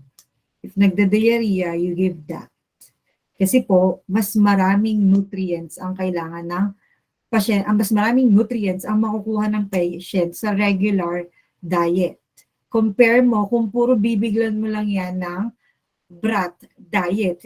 Though electrolytes is nalolos during severe diarrhea, but you still need po source ng mga carbohydrates to maintain or to fuel your body. Especially what if, dami kasing misconception dito, you give that for your severe or any form ng diarrhea. Hindi na po advisable ang brat. Especially if pediatric patient kayo. Okay, pediatric patient ba, are they picky with their food? Paano kung yung brat na yan is hindi niya kinakain, so hindi niya nabibigyan? Same goes with the geriatric patient. So best po is your that. Regular diet as tolerated. Mas maraming nutrients ang makukuha. Kasama ba ang brat diet sa that? Yes. Ay kasi pag sinabi natin brat, literal na banana lang yan. Anong letter R? B is for banana, R is? Rice po. Rice. A is? Apple. Okay. Letter T is? Toast. Okay. So very limited yung makukuha nyong nutrients from that one. So that type. And of course, kung nagdudumi naman na, huwag mo nang bigyan ng high residue diet and no need for a high protein diet. So high protein diet could be under ng that. And brat could be under your that. Okay, very good for this too. Which of the following is the priority assessment finding for patient with chronic pancreatitis? Weight loss. Kasi kung chronic yung pancreatitis mo, mas matagal ba na hindi ka kakain? Mas matagal ba na i-NPO ka ni Doc? Yes. So weight loss ang makikita po ninyo. Priority.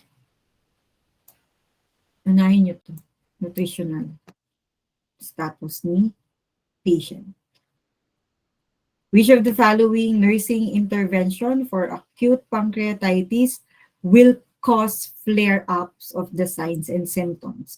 Lalala, mag-exacerbate yung simptomas ng pancreatitis, sorry.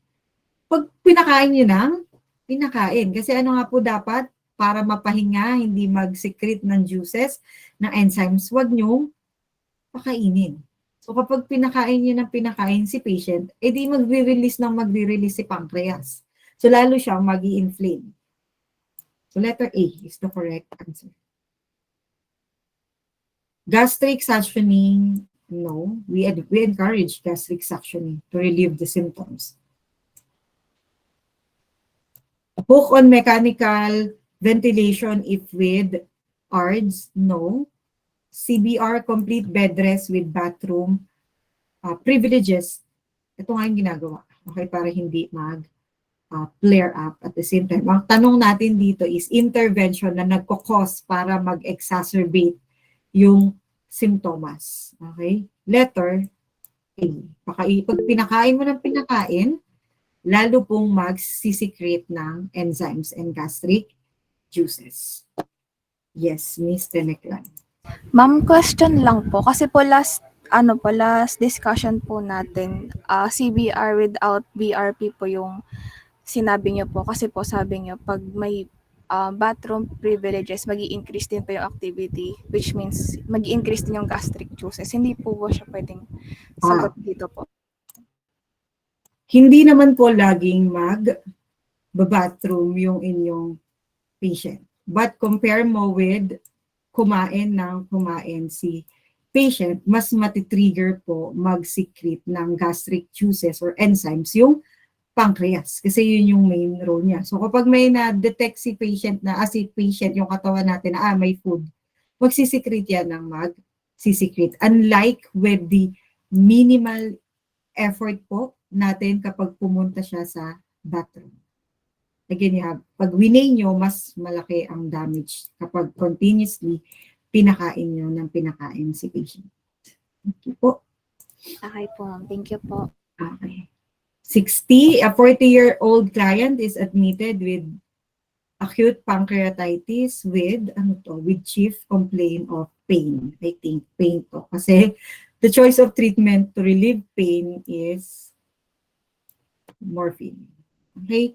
Ranitidine is, and omeprazole is for acid.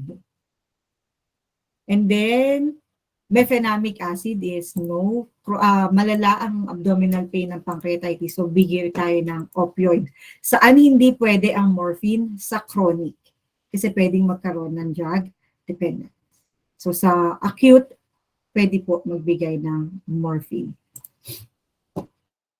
Next is, what is the expected urine output per hour of a client, of a patient who weighs 120 pounds on strict monitoring of urine output? So, 28 tayo kasi 27.5. I-convert nyo po ang 120 pounds to kilograms times 0.5. So, 27.5. Round off. 28 meron tayo. Okay, hindi pwedeng 27.5. Pababa. Di ba 27.5 lahat ng 0.5? Ang round off niya ay up. So, letter A tayo. Based sa criteria natin, pag mag-a-admit po tayo ng patient, 6'5", di ba sabi greater than daw 6,000. So, mas mataas to, 6'5". Okay, AST, same, elevated. RBS, LDH, saan po natin siya i-admit? Sa ICU. Okay, hindi sa regular na room. Wait lang po. The nurse is caring for a client with a diagnosis of hepatitis B. The nurse should recognize that which teaching plan is most important initially. Bakit po letter B? Ang sagot.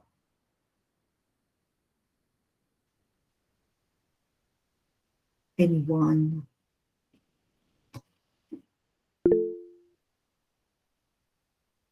Take note po the keyword initially. Yes, Miss Aduli. Kasi po ma'am, kapag hindi niya po na-intindihan yung diagnosis niya, which is yung hepatitis B, hindi, pwede pong hindi po maging effective yung ibibigay nating teaching plan dun po sa client. Okay, good. So you have to know the mode of transmission, for example, incubation period, okay, and so on. So lahat yung disease process, dapat po maintindihan nyo muna okay, before kayo mag-provide ng any health teaching. So letter B is the correct answer. When responding to the call bell of the patient diagnosed with HEPA, the nurse finds a client lying on the floor beside the bed. After a thorough assessment and appropriate care, the nurse completes an IR. How would be the incident be described into the report? Why po letter A at hindi B, C, D? Ito, hindi mo naman nakita. Nakita mo ba? Asyumera. The client fell out of the bed over the side rails. Wala naman tayong nakita. Natagpuan nyo, nakalandusay na yung inyong patient. Okay, so mali ang letter C. The client fell out of the bed over the side rail. Sabi, the nurse finds a client lying on the floor beside the bed. So, hindi nyo alam kung ano nangyari, basta nakita mo siya nasa sahig sa tabi ng kanyang bed. Okay? The client fell out of the bed and was found on the floor. Again, hindi mo alam kung nahulog ba si patient. Okay?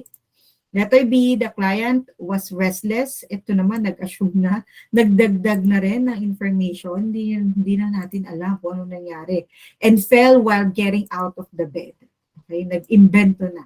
Ito lang, kung ano lang nakita mo, the client was found lying on the floor beside the bed.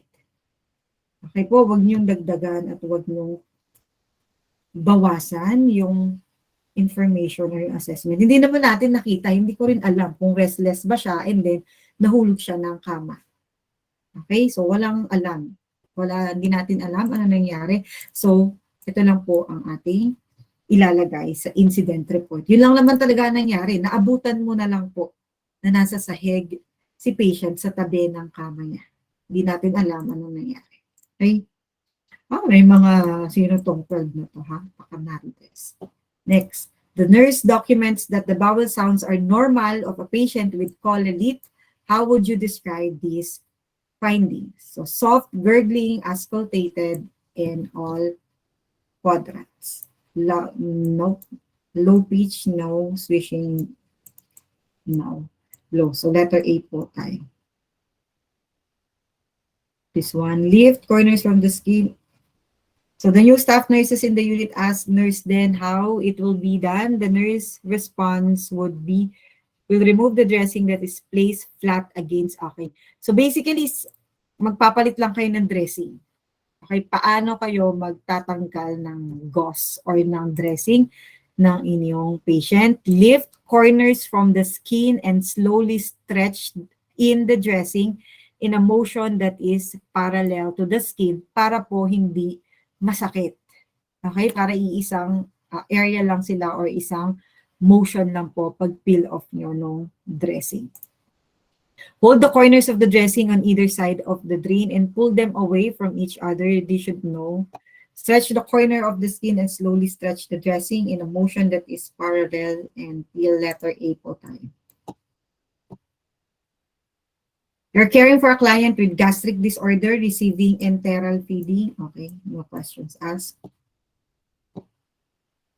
Which assessment findings indicates the paralytic ill use has developed to the patient with acute pancreatitis? Paralytic, so paralyzed ang inyong intestines, hindi nag-move. So, alin dyan ang expected findings? Kung nag-move yan, may dumi ka. Positive ang bowel movement. So, mali ang letter, mali ang letter B. Okay? So, palpable abdominal pus, typo abdominal mass yan, pero mali pa rin po. Wala namang abdominal pus. Ang problem na natin sa paralytic ileus po is hindi siya nag-move due to the inflammation. Kasi inflamed, diba? So, dikit-dikit. So, nangyari, hindi siya walang peristalsis movement. So, kung walang peristalsis movement, wala kang flatus, hindi uutot yung inyong patient. So, letter A po is the correct answer. Which food item should you advise to avoid since he or the patient is diagnosed with hepatic encephalopathy? Select all that apply. Sa hepatic encephalopathy, ano ang mataas?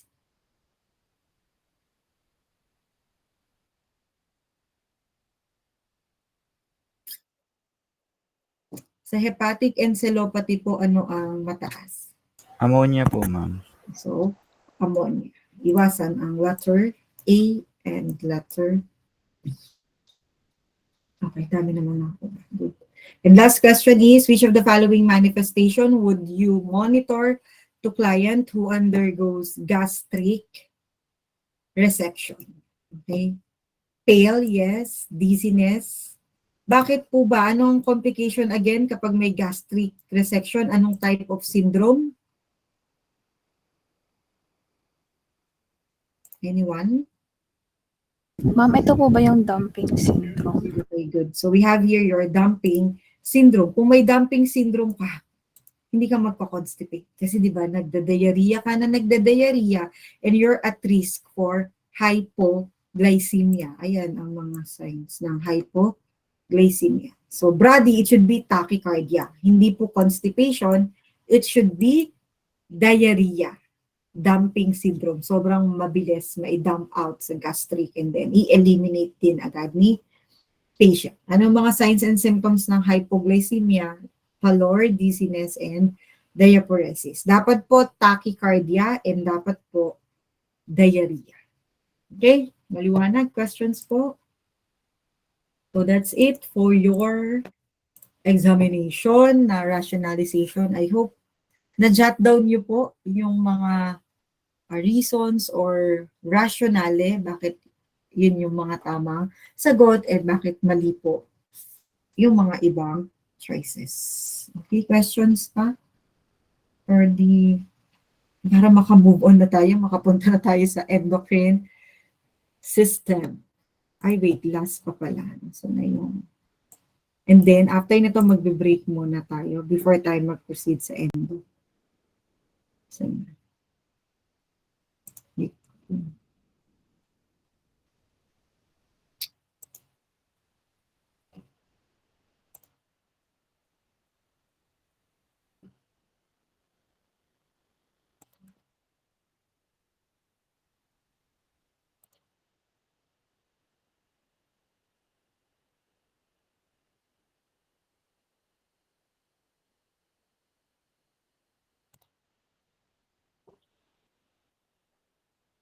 lang.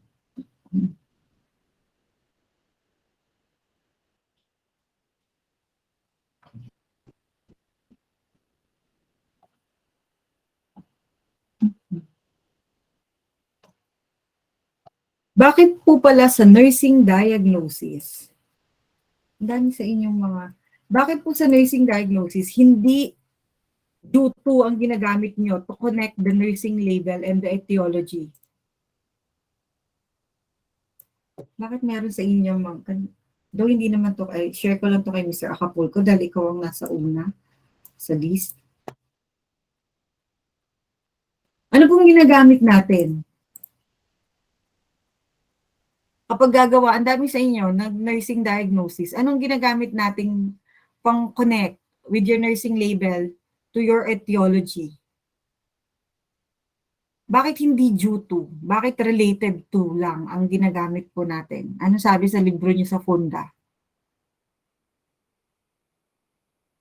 Anong difference kapag you use the word due to or the phrase due to versus related to? Anong difference niya when it comes sa meaning? Impaired skin integrity due to or impaired skin integrity related to? Ang dami sa inyo, puro due to ang ginamit. Ewan, ano po ang reason? Ano po? Bakit hindi po due to ang gagamitin ninyo?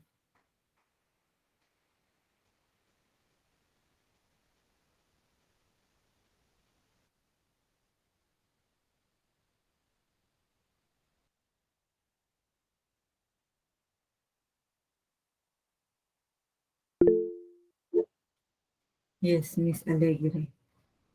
Kapag po related to, pinapakita po dun yung relationship ng dalawang factors. Meanwhile, yung due to po, pinapakita po yung direct cause and effect relationship ng dalawang factors po. And for nursing diagnosis, hindi pa tayo conclusive.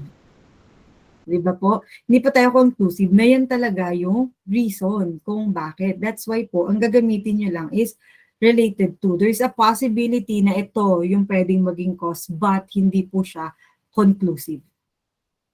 Okay, kasi if makikita nyo yung inyong Nanda, di ba, when we use your taxonomy, ang dami rin mga disorders na meron nito or may certain signs and symptoms. Since hindi po siya conclusive, but there's a possibility na kaya may impaired skin integrity is because of this one. But hindi po siya conclusive na yun talaga yung dahilan. That's why ang gagamitin nyo lang. Nasa libro po yun na Fundamentals of Nursing. I-review nyo yung nursing process nyo. Related to ang gagamitin po ninyo. Hindi due to. Okay, ang dami. Nag-check ko nung may mga bilog. Parang meron ako diyang mga may mga mark na nakalagay po doon or question marks or bilog. Hindi ko na sinulatan ng mahaba dahil napakahaba. Meaning po yun mag-reflect, yun po yung may mga mali ninyo. Again, sa nursing process nyo, you use related to, not due to. Nasa libro po iyon ng Fundamentals of Nursing. Okay, so this one, ang common, again, dito ang include nyo lang po is yung mga what do you call this one? Signs and symptoms na present kay Mr. Vance. Or for example, yung history. Yung iba, kinonsider ko na din, napakadami namang nilagay na risk factors, pero hindi naman indicated sa case ni Mr. Band. Okay, ang ilalagay nyo nga lang po, di ba, sa instruction is based lang on the presented case scenario. So, okay na din naman if nilagyan niya yung iba. Okay? Nilagyan ko na lang din ng points. Pero make sure to next time you follow. Kung ano lang po yung nasa case ni sir, yun lang yung ilalagay ninyo. Okay? So same, we've already discussed this one. Meron iba sa inyo na parang 10 or 15 somehow lang yung grade sa concept map. We all know na yung format natin ng concept map. Hindi kayo gagawa ng isang box and then ilalagay nyo, i-enumerate nyo doon yung mga list. Kailangan po makita yung specific pathophysiology or disease process ng sakit. So for this one is your liver cirrhosis. Yes. Ayan, okay. So just as the process, we have here the scarring po causing increased resistance ng blood flow. That's why nakakaroon tayo ng portal hypertensions. May mga signs din tayo ng thrombocytopenia. So you check with the CBC and your PTT. Yung iba po is, mapapansin nyo, if hindi na kayo, for example, naglagay or like this one, iisa lang yung nursing diagnosis, kinonsider ko na kasi makikita ko naman dun sa ilalim dahil required kayo, di ba, na maglagay ng 3 nursing diagnosis. Okay, so dun sa mga iba na parang ito kay Mr. Acapulco, iisa lang. Okay? So as much as possible kasi, for example, dito sa edema, or sa ascites, anong nursing diagnosis ang pwede ninyong ilagay? Which is, for example, fluid volume overload, for example lamang po. Or if you have your jaundice, this one pertains to your impaired skin integrity. Okay, so dapat meron po siya dito nursing diagnosis. Or if you have here your PT, so pwede po dito yung inyong risk for bleeding. Pero meron kasing mga gumawa sa inyo po sa nursing diagnosis ng risk for bleeding. Pero ang describing characteristic is may blood na, positive melena. Ano po ba dapat? Kung risk for bleeding lang, ano ang describing? Di ba ang melena is may blood? May bleeding na talaga. Sino po yung mga sumagot nun? Meron sa inyo may mga risk for bleeding, kalimutan ko yung etiology, pero yung evidences niya is positive na may bleeding na po talaga. If that's the case, hindi na siya risk. Kasi meron ka nang nakitang signs ng mga bleeding. Dapat ang ilalagay niyo po doon is yung inyong PTT. If gusto niyo pa lang siya na risk for bleeding. Kasi kapag nilagay niyo ng describing characteristics is yung mga melena, hematemesis, or hematochezia ni patient, hindi na siya risk. Kasi meron na nga blood, may bleeding na nga po. So hindi na siya risk nursing diagnosis. Ano na po siya? Actual. Di ba meron tayong different types ng nursing diagnosis ninyo? Meron tayong syndrome diagnosis, potential nursing diagnosis, actual nursing diagnosis, ano pa? Risk nursing diagnosis, wellness nursing diagnosis. Kung ang describing characteristics po ninyo is yung melena, yung hematemesis, yung hematochezia, hindi na po siya risk. Kasi meron na kayong signs of bleeding. Dapat kung gusto niyo siya as a risk, ang ilagay niyo po is your PTT. Prothrombin time, partial prothrombin time.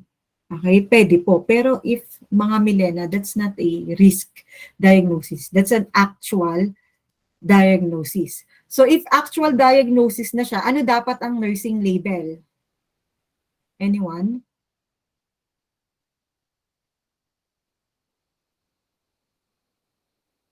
If meron na po talagang bleeding, ayan na, may hematemesis, may hematochezia, may melena, hindi na siya risk diagnosis. Ano pong pwedeng actual problem ang gawin nyo sa inyong patient?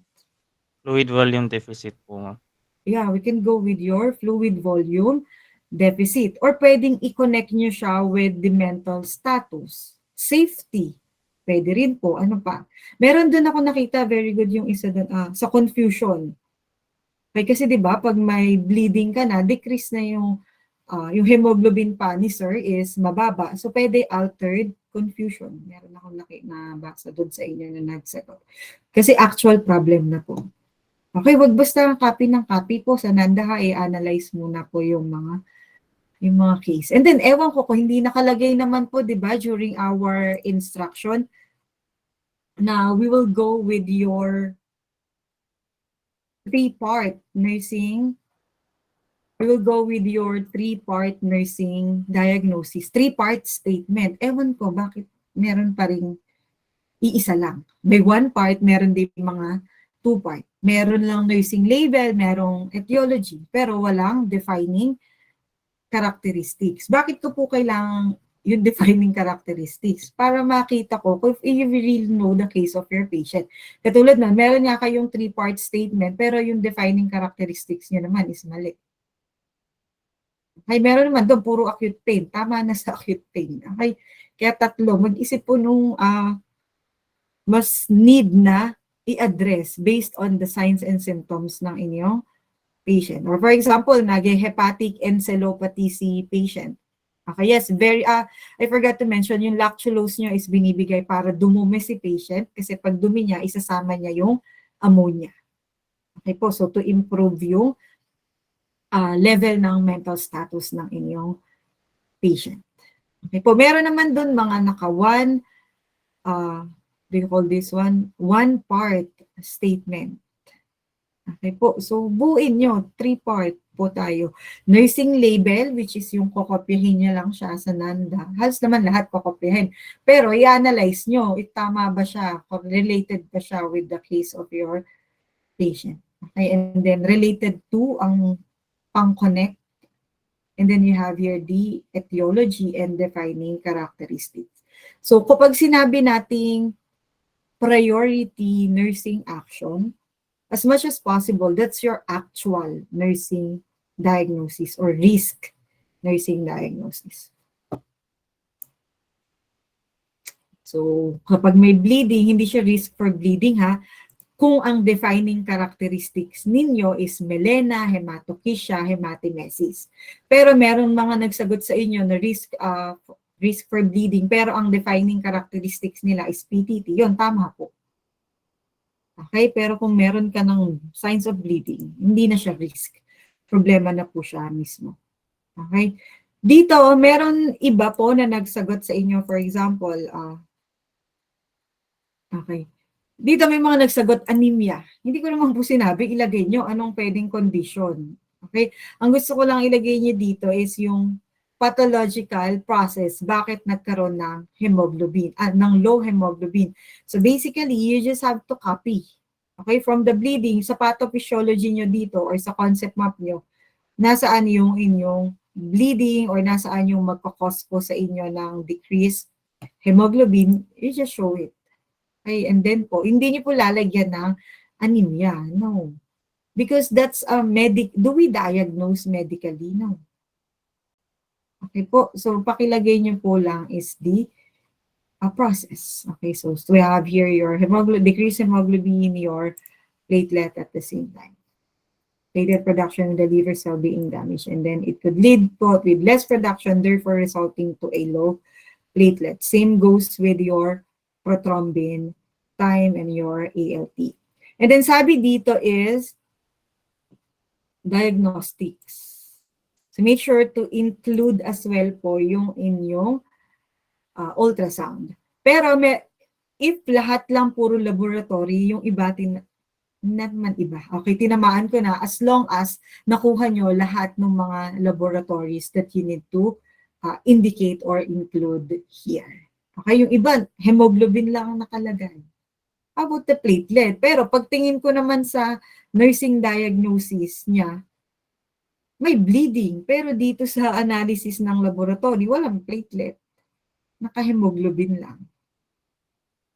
Okay, are we clear po with that one? So make sure directly related po sa case ng inyong patient. Okay?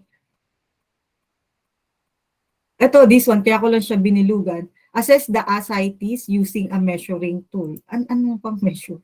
You just have to specify kay Mr. Acapulco.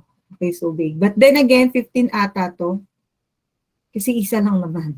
Okay, wala naman siyang bearing since nag-provide naman po ng other diagnosis. Meron pa ako dito isang problema. Ano ba ibig sabihin ng assessment? Bakit ang daming naglagay sa inyo interventions? May blood transfusion. Ang blood transfusion po, di ba, is intervention. Ang sabi ko po, kapag po, how do you call this one? Anong assessment ang gagawin ninyo if, for example, may anemia si patient? Anong assessment ang gagawin ninyo kapag may hypoalbuminemia si patient or mababa ang albumin? Hindi ko po sinabing i-manage nyo. Okay, bakit po natin kailangan malaman? Kasi po, very important yung mga diagnostic test or laboratory test ng inyong patient para po ma-identify nyo if nagde-deteriorate na ba sila or hindi. And dapat alam nyo rin po ano yung mga symptoms that you need to watch out for. Kaya hindi ko po sinabi na maglagay ng, mayroon na ibang nakalagay sa inyo, anemia. Ano ba ang kailangang i-monitor pag may anemia? The skin, palpebral conjunctiva ng inyong patient, pakicheck. You monitor the, of course, hemoglobin and hematocrit. This one, assess the client's ability to perform ADL. Yes, kasi po, decreased hemoglobin could lead to fatigue. Kasi konti lang ng oxygen. So, pwedeng mabilis mapagod. So, you can include it. Pero may nakalagay sa inyo, blood transfusion. That's not assessment. I'm just asking po for assessment. Ano dapat yung i-assess mo sa pasyente mo kapag mababa ang kanyang hemoglobin, pag mababa ang albumin. Hindi ko po sinabing maglagay ng intervention. Okay, are we clear po with that one? Meron, tama naman, kailangan ng blood transfusion. But then again, hindi ko po sinabing magbigay ng intervention. Ang sabi ko lang po, anong dapat ang alam mo na i-assess based on the findings ng inyong laboratory. Okay?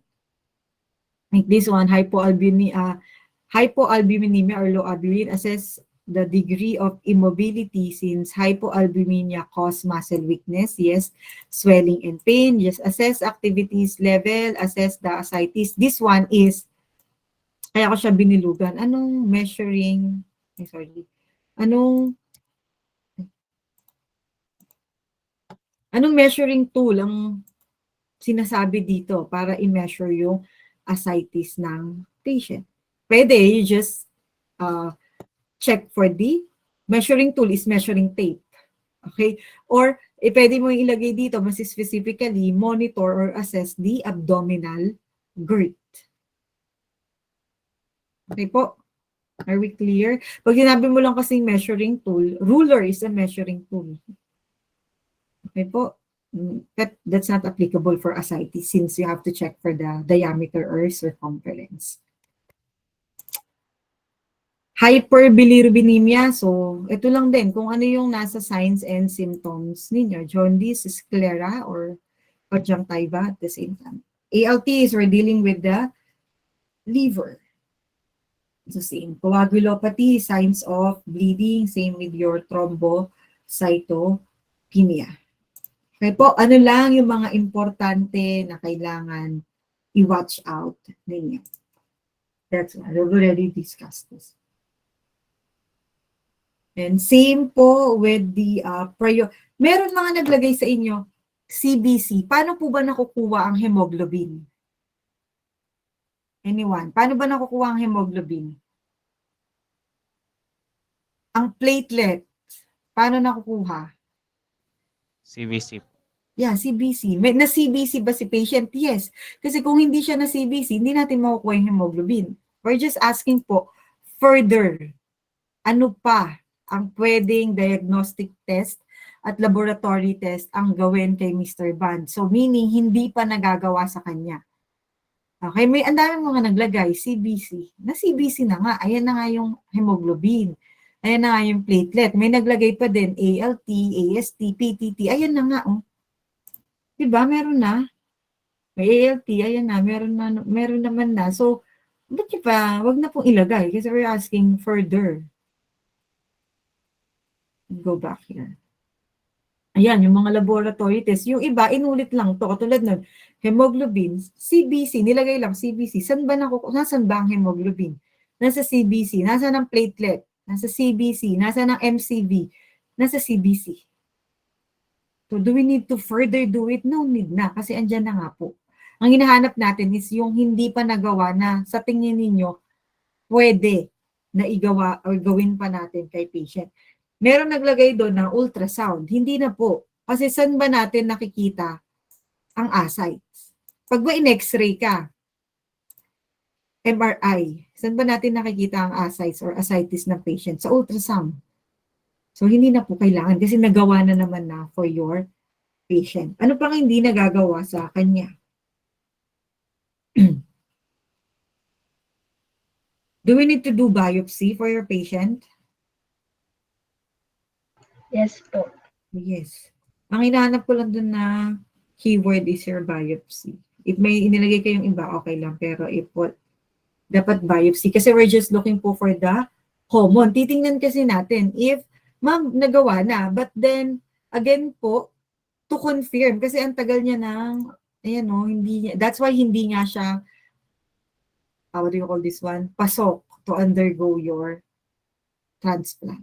Kasi yung tatlong criteria niya is hindi niya na achieve. Continuously dito, di ba, depressed si patient and then may alcoholism. So, i-check natin if nag-deteriorate ba lalo yung liver status ng inyong patient. So, you need to conduct biopsy. Hindi po itong mga to na nakalagay dyan. Okay? So, yeah. Okay. Elastography being one of the to check for the scarring ng inyong patient. Okay, and then ammonia at the same time.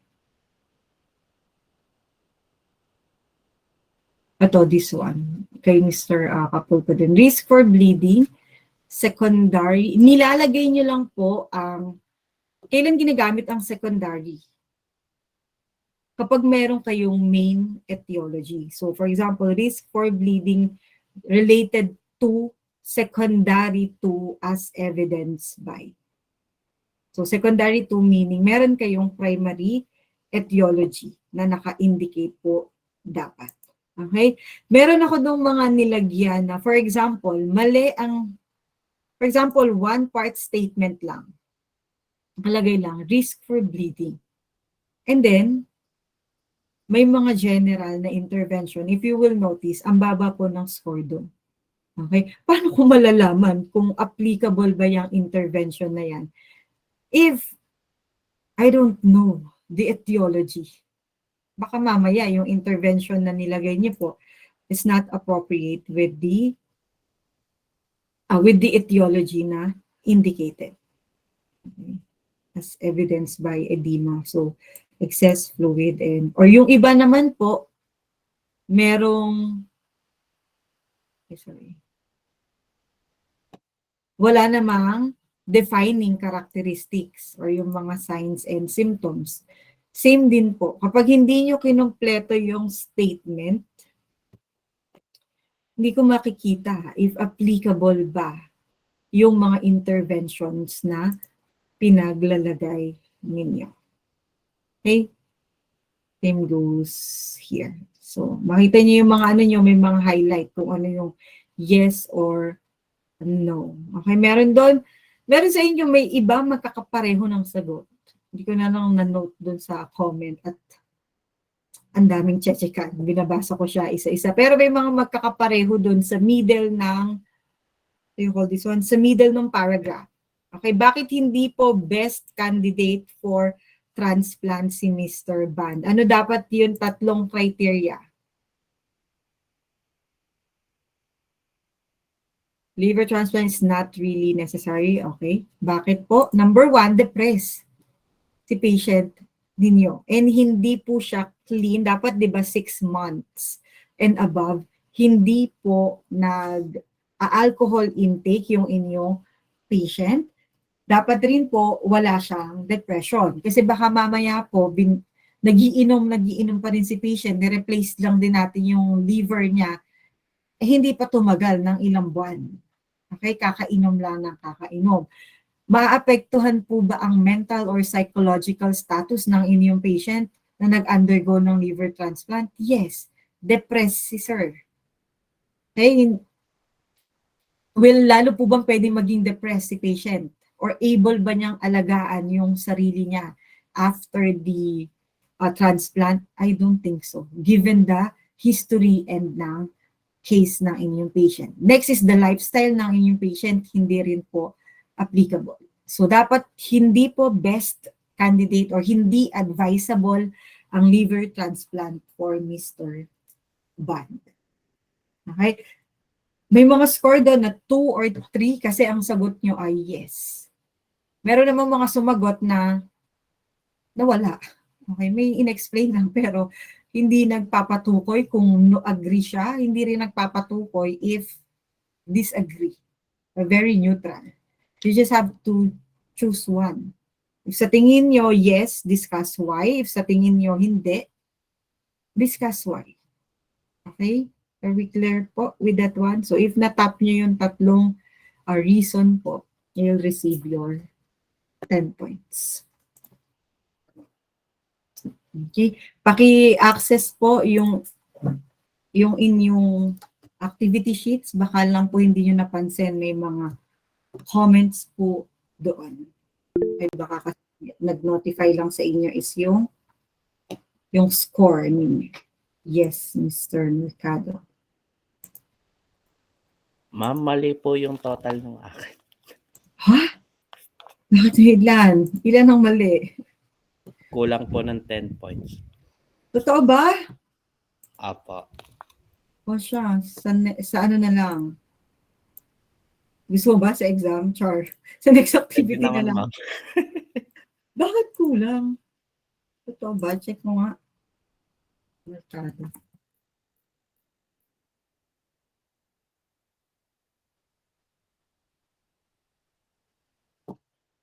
Sino ba yung, si Miss Kayobit ba yun? Miss Kayobit, ikaw ba yun? May nag-email sa akin nung, i-check nyo agad ha pag nag-release ng score. Kasi, Ako po, ma'am, kaya nag-email. tama, ikaw yun, di ba? Ilan ang kulang? 10 din?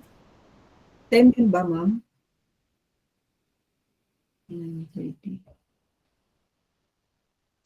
Okay, sige. So, i-add na lang natin siya. Sorry for that one. Pag next time, pakitotal ka. Bakit mali yung mga add ko? Yes, Miss Balboa. Ma'am, pwede po makita yung feedback po nung sa akin. Sa email po kasi ako nagpasa, wala pong feedback sa Brightspace. Ay, okay. I-upload mo sa ano? Sa, ang tawag dito, sa Brightspace. Dapat yun sa Brightspace, ma'am. Kasi kapag sa email, hindi ko siya na-open ng yung kayang mag-annotate. That's why baka kaya wala siya. Okay? Sige po, upload ko na lang. Thank you, ma'am. Mr. Mercado, i-remind mo ko sa sa midterm. Sorry for that one. Ma'am, sa ano po? Exam po, final. Sa exam? Pwede naman, 5 points lang. And then yung 5 sa iba dahil nakakahiya naman sa'yo. Ma'am, hindi po kayo po bala. Okay, sige. Yung iba pa double check niyo po pala ha pag may mga essay tayo kasi mina-manual addition ko lang siya. So baka nagkamali. Okay, sorry po for that one. Questions pa po? Meron ng schedule ng exam. Yes po. Ma'am, Yes. yung quiz ko din po, sobra po ako ng 1 point. Sobra naman. Okay na yun, ma'am. Just good for you. Lahat naman kayo may plus 10 sa exam. Thank you po, ma'am.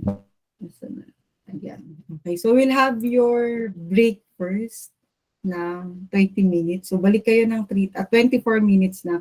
So balik kayo ng 3:30 and then we'll go with your endocrine disorders. Okay, i-off nyo na lang yung camera and audio. Thank you.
Okay, hello po. Good afternoon. Kindly turn on your camera.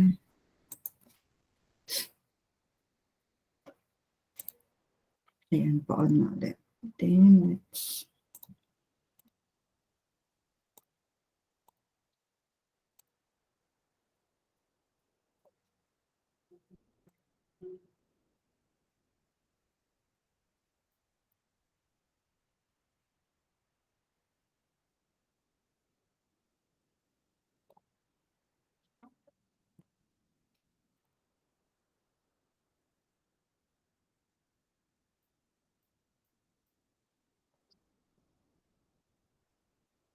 Okay po. So let's continue our discussion about your endocrine disorders. Ayan, okay. So anyway, you can download po the file, and then as always you can just annotate, or you can have your pen and notebooks with you and then jot down some important notes na hindi included in your study guide na ma-discuss or matatap po natin. Okay? So for endocrine system, we will be discussing the disorders of your posterior pituitary gland, disorders of your adrenal cortex or your adrenal medulla, and your thyroid and anterior pituitary glands will also be discussed. And lastly is we have here your diabetes mellitus. But I don't think naaabot tayo until 5 p.m. ng DM. So we'll discuss DM next meeting before we proceed with your concept map presentation if aabot. Okay, so let's start first with your first endocrine disorder po na usually na-encounter natin or ng mga pasyente ninyo is we have here your diabetes insipidus and your SIAD, syndrome of inappropriate antidiuretic hormone. So, I know you're not first time na ma-hear nyo itong words na to or disorders because we have already mentioned these disorders during our discussion ng electrolytes, fluid and electrolytes imbalances. So, natap na po. I mean, hindi nyo na first time na maririnig yung disorder na po ito.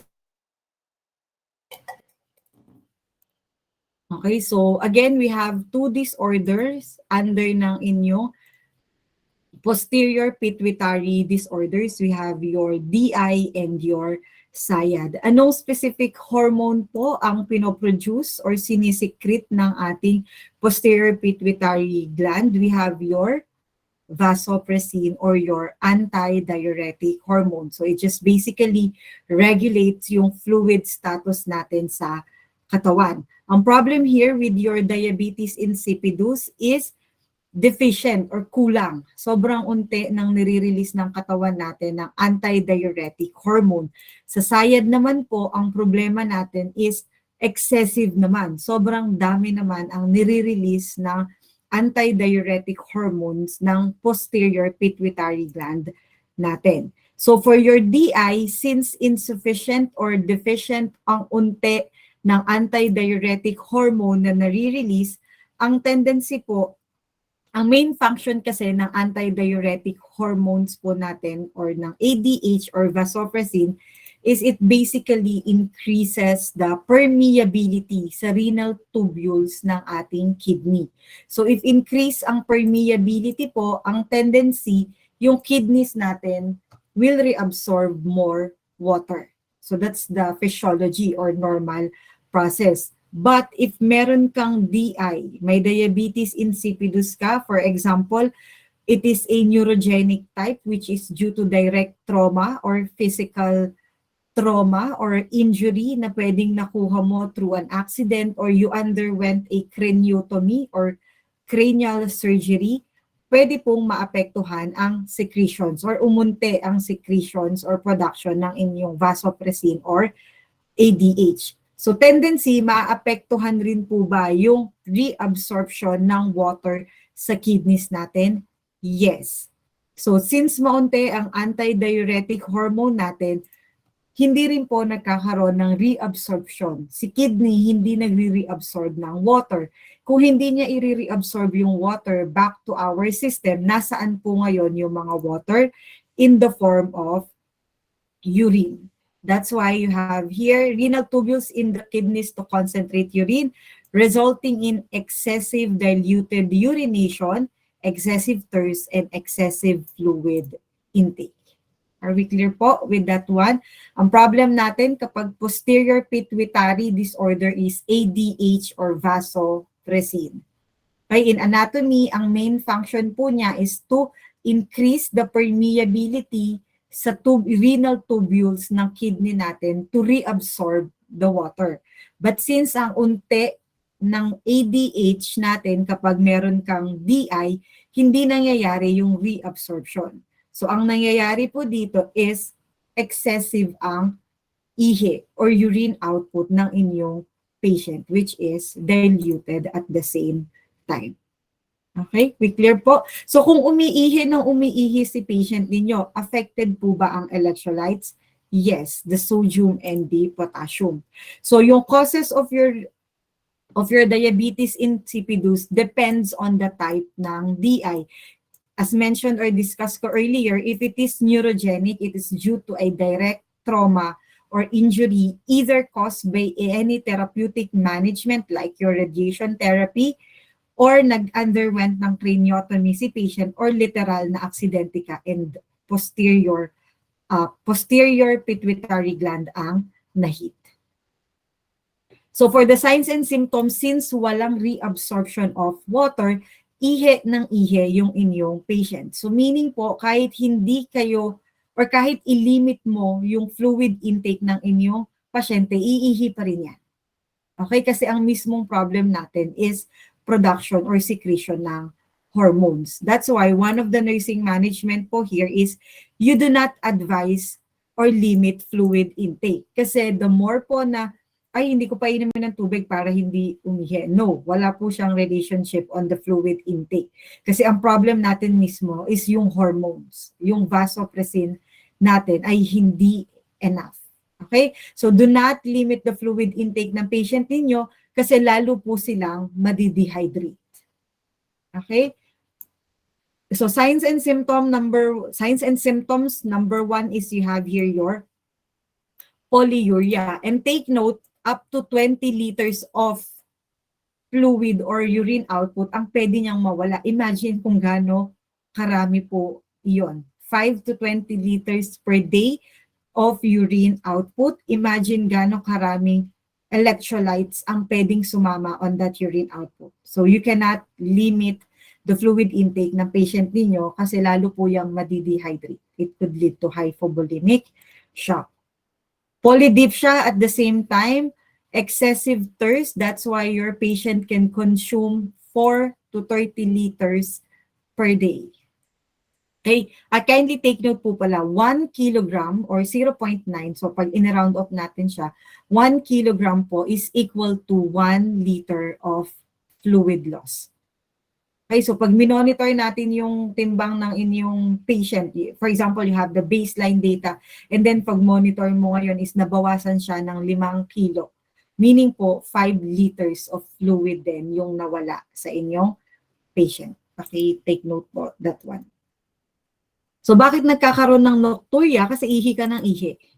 And then, lagi kang uhaw. So tendency, you will be awake. And then you have fatigue because po of increased fluid loss associated with the electrolytes imbalances or disturbances. So you have here your fatigue. Dehydration is evidenced by extreme thirst. As I have mentioned, you have your weight loss because you can lose up to 20 liters per day of diluted urine. Ewan ko pag hindi talaga bumaba yung timbang mo sa loob ng isang araw. Okay? And then, you have here the muscle weakness, headache because of electrolytes imbalance. You also have here tachycardia as a compensatory mechanism due to hypovolemia. Hypotension, hypovolemia could lead to low stroke volume and cardiac output.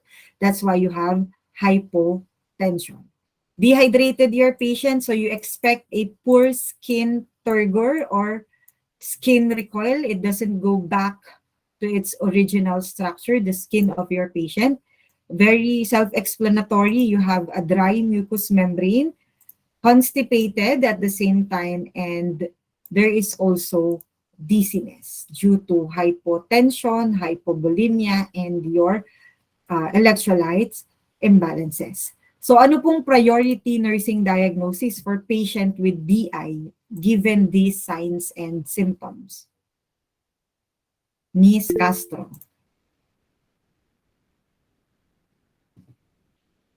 Miss Castro.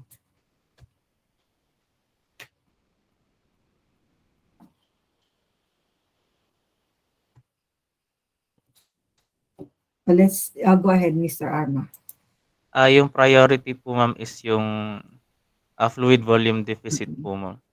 So we'll prioritize the fluid volume deficit ng inyong patient. So we need to replenish both IV and oral po ng inyong patient. If you have your diabetes insipidus, ihi ka ng ihi, hyponatremia or hypernatremia?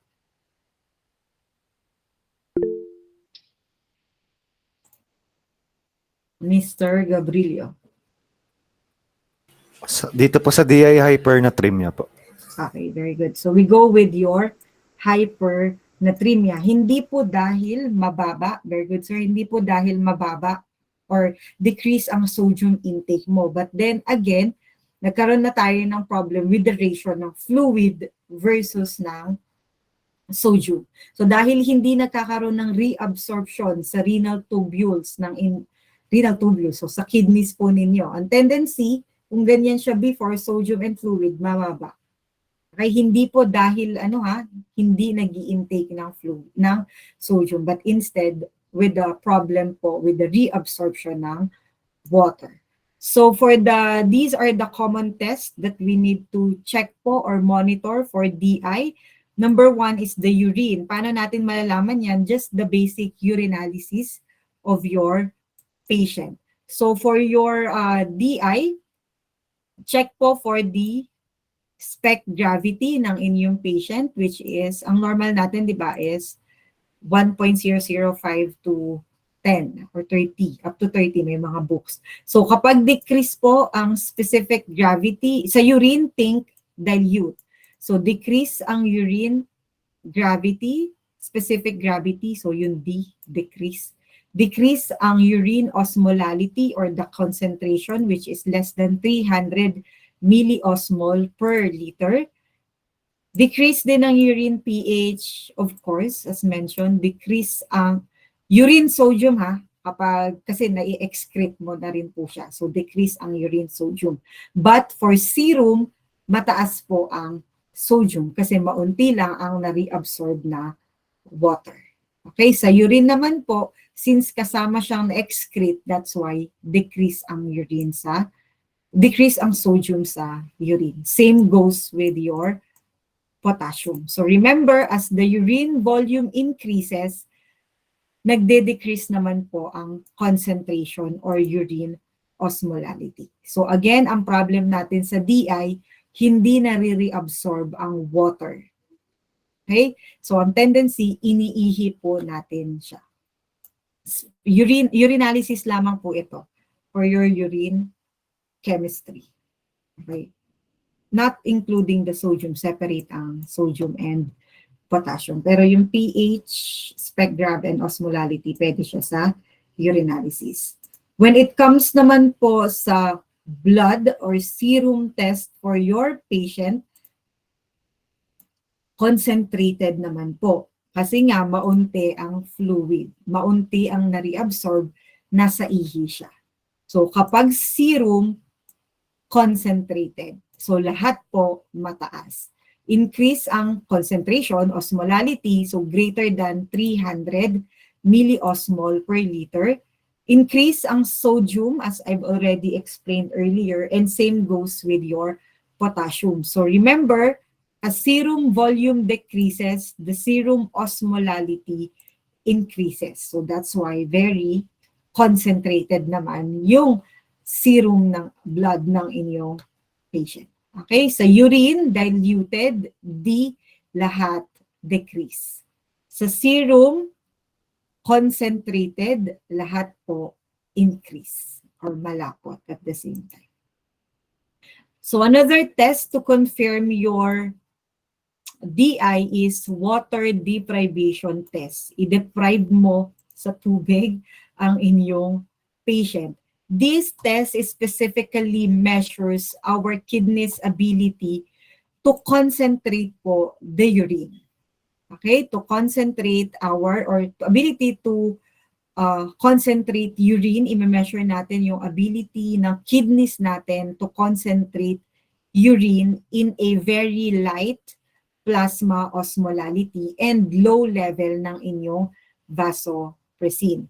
So, ginagawa po ito for diagnosis of your DI.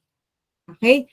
Before gawin to, meron po dapat tayong baseline, what do you call this one? Serum sodium level. Okay po, take note, pakilagay lang po side notes natin. Kailangan po ginagawa or gagawin natin ang inyong water deprivation test nang meron tayong baseline serum sodium level na normal. Okay? And then po, we also need to check po for the urine chemistry. Dapat din po below 300, tama? Yes, below 300 ang urine or urine osmolality ni patient to diagnose para magawa or mag-proceed tayo with this water deprivation test. Okay? So, paano po natin malalaman, for example, if, what do you call this one, positive tayo with your DI. If hindi po able ang kidneys natin to concentrate the urine kahit mataas ang plasma osmolality, we can confirm that we have a positive for diabetes insipidus. Okay po, take note ha, positive po for DI kapag yung urine natin cannot concentrate, kapag yung kidneys natin are not able to concentrate the urine kahit naman po mataas ang plasma osmolality. Okay? So nursing consideration if we will be, this one, nursing consideration po if we will be doing your water, do we need po ba to, for example, perform fasting for this test? Or pwede po ba natin siyang gawing any time of the day? Usually po kapag water deprivation test, morning siya between 7 to 9 a.m. Yung halos kakagising lamang ng inyong mga pasyente. Okay? Para po sigurado na tayo na all throughout the test, kaya nilang matapos. Okay? Kasi nga hindi po natin paiinumin yung inyong patient. And then, check lang natin every hour yung urine output ng inyong patient. So, if hindi natin paiinumin, i-withheld natin lahat ng fluids, do we need to insert IV before the procedure? Sa tingin nyo, kailangan ba mag-obtain tayo ng access, ng IV access? Yes po, ma'am. So, we need to make, pre-procedure natin ha, between 7 to 9 a.m. and then dapat mag-obtain po or mag-insert kayo ng IV access sa inyong patient. Okay? So, for the positioning naman, for example, during the procedure, pwede naman nakaupo lang si patient or kung gusto niyang humiga, okay lang din naman po. Okay? But during the test po, sa intra-procedure natin, since nag-withhold tayo ng fluids, so during the procedure, kukuha tayo ng serum. Kasi yun yung kailangan nating i-test if it is concentrated or not. So for the procedure po, obtain lang tayo ng blood specimen. Usually yung isang test tube naman is 15 ml. So 10 to 15 ml po ng blood kukunin natin sa pasyente. And then, make sure may HEPA ha, para po hindi mag-hemolyze yung blood. And if ita-travel nyo na po siya, kailangan nasa ice pack, with ice pack or ice bag, again, para hindi siya mag-hemolyze, mag-breakdown. Okay, yung mga RBCs po. And at the same time, siguro para rin po hindi lumabas yung mga sodium. Kasi pwede pong maapektuhan na yung level ng serum sodium. So dapat heparinize para hindi mag-hemolyze. Kasi pag nag-hemolyze yan, nag-breakdown, yung mga sodium inside the cells, makakount, lalabas extracellularly. So kapag ni-read natin siya, mataas. Okay? Hindi na accurate yung makukuha nating sodium level ni patient. So dapat immediately, once na makukuha na tayo ng 10 to 15 ml na sa test tube or sa specimen tube po natin, dalhin nyo na po siya agad sa sa laboratory. Okay? And then once na nakuha na ng blood, paihiin nyo naman yung pasyente. Dapat completely empty ang bladder po ng inyong patient. And then, quantify the amount. You just measure and then record the amount. Dalhin nyo na ngayon sa laboratory. Kasi itetest naman po natin ngayon is yung osmolality. Remember, paano natin malalaman kung positive? If the kidney are unable to concentrate urine despite increased plasma osmolarity. So, kukuha tayo ng blood. Pag nakakuha na tayo ng blood, dalhin niyo sa laboratory. And then, i-empty nyo yung bladder ng inyong patient. Of course, kailangan kunin nyo yung urine output dahil yun yung i-check natin for urine chemistry, for the osmolality. And then same, dalhin nyo lang din po sa, immediately after, dalhin nyo yung ihe sa laboratory. And then, last step is timbangin nyo si patient. I-note nyo kung ilang kilograms or pounds ang nawala kay patient. And then, i-monitor nyo yung blood pressure ni patient. Okay, are we clear po? Questions? I think that's it. And then, let's just wait po for the laboratory results. And tingnan natin if your patient is positive with your DI or hindi.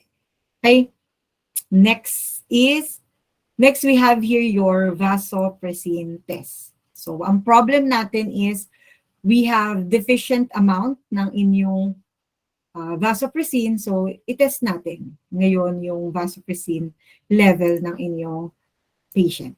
So, a subcutaneous injection of vasopressin produces a urine output with an increased specific gravity if the client has your neurogenic diabetes insipidus. So mainly, ang vasopressin test ay binibigay lamang po for central or neurogenic type ng inyong diabetes insipidus. So inject lang tayo ng antidiuretic hormone which is a synthetic na.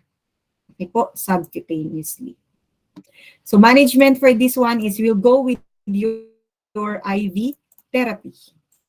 Replace lang natin yung fluids due to excessive urination. Regular diet with restriction of foods that exert diuretic effects such as caffeine or yung mga coffee. Yung magpapaihi palalo, kahit anong diet possible, pero as much as possible po, i-prevent nyo yung mga inumin na magkakos para umihi pa yung inyong patient. Like for example, yung mga caffeine or yung mga tsaa. Okay, lalo pong iihi si patient. Add bulk foods dahil may constipation si patient. So, kung wala naman po, huwag niyong bigyan ng high fiber diet. Okay? So for pharmacologic management, ang ibibigay po natin for your patient is number 1, kailangan natin ng replacement ng antidiuretic hormones. Okay? So bigay tayo ng ADH replacement agents like your Desmo. Pag narinig nyo sa duty nyo, Desmo, we are referring with this one. Desmopressin, or pwede rin tayong magbigay ng vasopressin or ng inyong pitresin. So, ang ginagawa, from the word itself, it already implies antidiuretic hormone replacement. Ito pong mga ADH na to ay synthetic lamang po ha. It is used as a synthetic posterior pituitary hormone that can cause or that can increase the permeability in your renal tubules. So in return, increase ang water absorption from our kidneys, thus decreasing the urine output. Okay po? So, if magbibigay tayo ng ADH, ano pong electrolytes or any laboratory test ang kailangang i-monitor? Miss Santillan. O, sige, magbigay tayo ng ADH para increase. Okay? Increase permeability, increase water absorption from the kidneys. In return, maunti ang urine output. So, ano pong kailangang laboratory test ang i-monitor?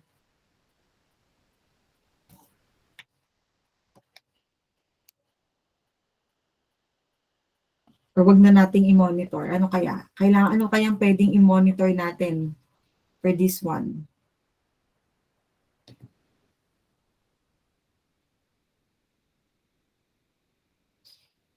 Anyone? Do we need to monitor the CREA? Tingin nyo, kailangan ba ng creatinine? Do we need to monitor the BUN? Yes po, ma'am. Okay, BUN and CREA, why, ma'am?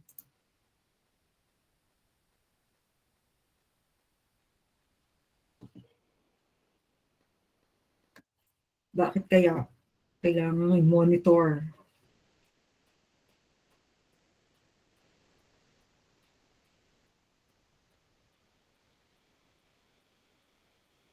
You have to monitor of course, yung urinalysis, specific gravity, the urine osmolality, BUN, and CREA ng inyong patient po. To check if nadadamage ba, take effect po ba yung gamot or yung replacement therapy or agent na binibigay natin kay patient. Even the sodium, the potassium, we have to monitor. Do we still need to monitor the blood pressure? Yes. Kasi pwede na po ngayon, tumaas naman na. Baka naman hindi. Take note po, pwedeng maging complication ng DI is SIAD. And if we're managing the SIAD, since hindi naman siya naihi, pwede naman natin gawin is magbigay tayo ng management paihiin. So, ang complication naman niya is DI. That's the problem if we're managing your endocrine. Meron kaming patient, ang problem niya is hypothyroidism. Okay? So, nung nagmamanage na namin siya for hypothyroidism, nagkaroon naman ng complication ng hyperthyroidism and vice versa. Ayun lang ang problem natin kapag endocrine system. Ang hirap i-regulate ng mga hormones. So next, pag po nagbibigay ng ADH replacement, pakimonitor yung na-mention ko, plus the blood pressure. Okay? Yung adjustment po ng dosing is depende sa urine output. So kung mas maunti ang mas marami ang urine output ng pasyente mo, mas mataas ang dose. Okay? And then kapag nakokontrol na yung urine output, so tinetaper down na rin po natin yung dose. Okay po? Paano po natin siya ibibigay? Nakalagay dyan, orally or intranasally. But ang advisable po for desmo or pitresin is intranasally. Okay? So, intranasal dose ang ibibigay kay patient. Automatic, nakaupo po dapat yan kapag pinrest nyo. Okay? Yung tubings kapag binigay nyo po kay patient. Pwede po bang mag-weight gain si patient? Yes. Kasi nga, i-increase natin yung reabsorption ng water from the kidney. So, monitor the weight. Hindi pakitake note po monitor ang weight ng inyong patient. Kapag po nag-gain ng 2 pounds, ilan ang 2 pounds kapag kinonvert sa kilogram? Ilang kilo? So, point something. Kasi 2.2, diba? So, point something. Basta 2 pounds for 24 hours, immediately refer it to the physician. So, water retention naman. Okay? So, we need to adjust the dose. Ano pa? Another one po na management is if in-instruct ni doc, for example, nagre-receive na ng antidiuretic, in-instruct ni doc na limit ang fluid intake, di limit nyo lang. Pero if wala naman po, continuous lamang po tayo. Okay? Take note for vasopressin. Ang vasopressin is hindi, applicable kapag meron kang cardiovascular disorders kasi nagpo-cause siya ng constriction. Anong complication ang pwedeng makuha ni patient? Heart attack or myocardial infarction. Okay, take note po that one. Another side effects po ng inyong vasopressin or pitresin is water intoxication. So same lang, weight gain po tayo kapag 2 pounds within 24 hours, kindly report. So same management lang with the monitoring ng laboratory studies and monitor your blood pressure at the same time. Next is, pwede rin po tayo magbigay ng antidiuretic hormone stimulant, which is your carbamazepine. Drug classification is anticonvulsant. Pero again, may effect po siya for stimulating the ADH or your vasopressin. So, common consideration if your patient is receiving carbamazepine or anticonvulsant, same, ano po tayo, monitor the vital signs, ano pa, intake and output, specific gravity, lab studies like your potassium, sodium, BU, and CREA, SPECT-GRAV, urine, serum, and the osmolality at the same time. Since same lamang po tayo ng mechanism of action, na i-increase ang reabsorption ng water from the kidneys para mabawasan ang urine output, monitor pa rin po ang blood pressure. Okay po? Make sure to take your carbamazepine with meals kasi pwede po siyang gas GI disturbances.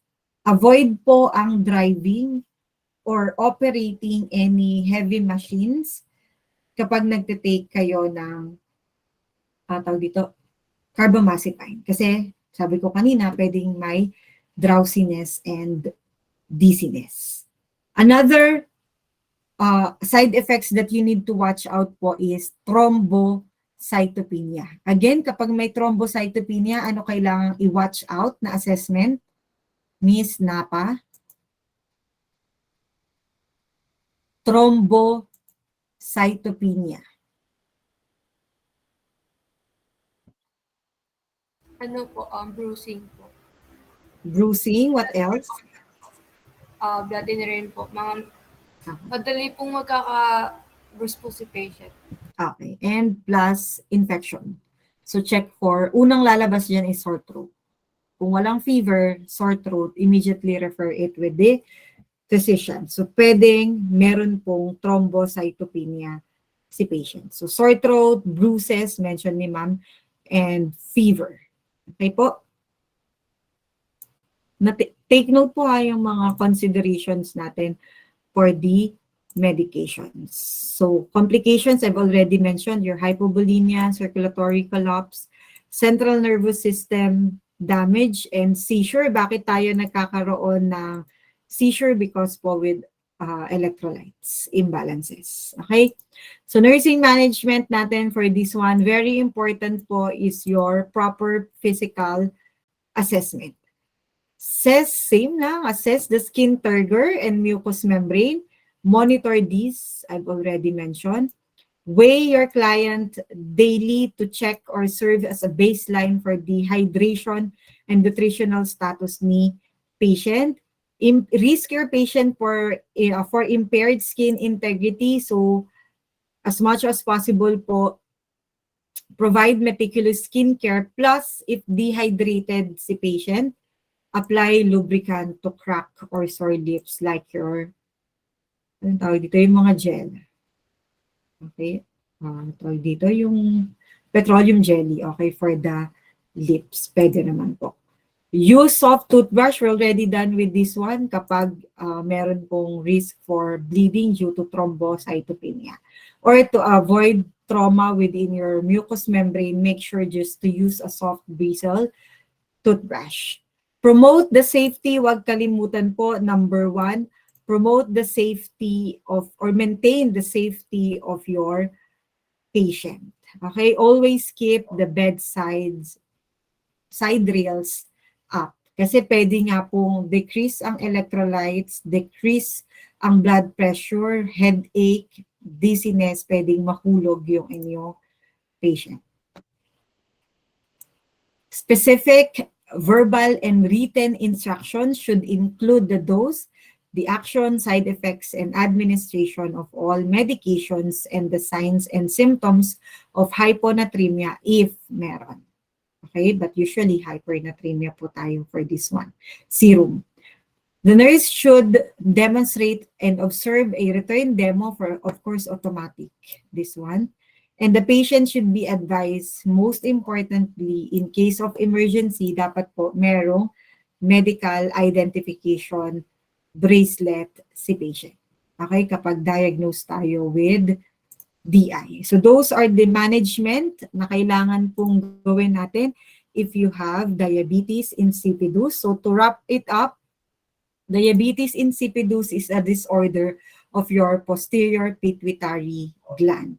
Ang main function or role ng inyong posterior pituitary gland is to produce antidiuretic hormones. Ang problem with diabetes insipidus is insufficient, deficient ang amount ng antidiuretic hormones. Ang function ng antidiuretic hormones is to increase the permeability of the renal tubules to increase the reabsorption ng water from the kidneys. But since maunti ang ADH natin, hindi nare-reabsorb.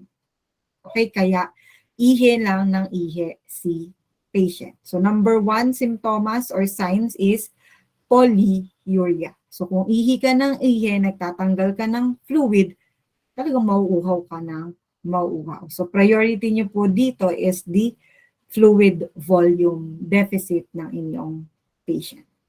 Okay, are we clear po? So for your SIAD, kabaliktaran lang. So we already discussed the pathophysiology. Dito naman, sobrang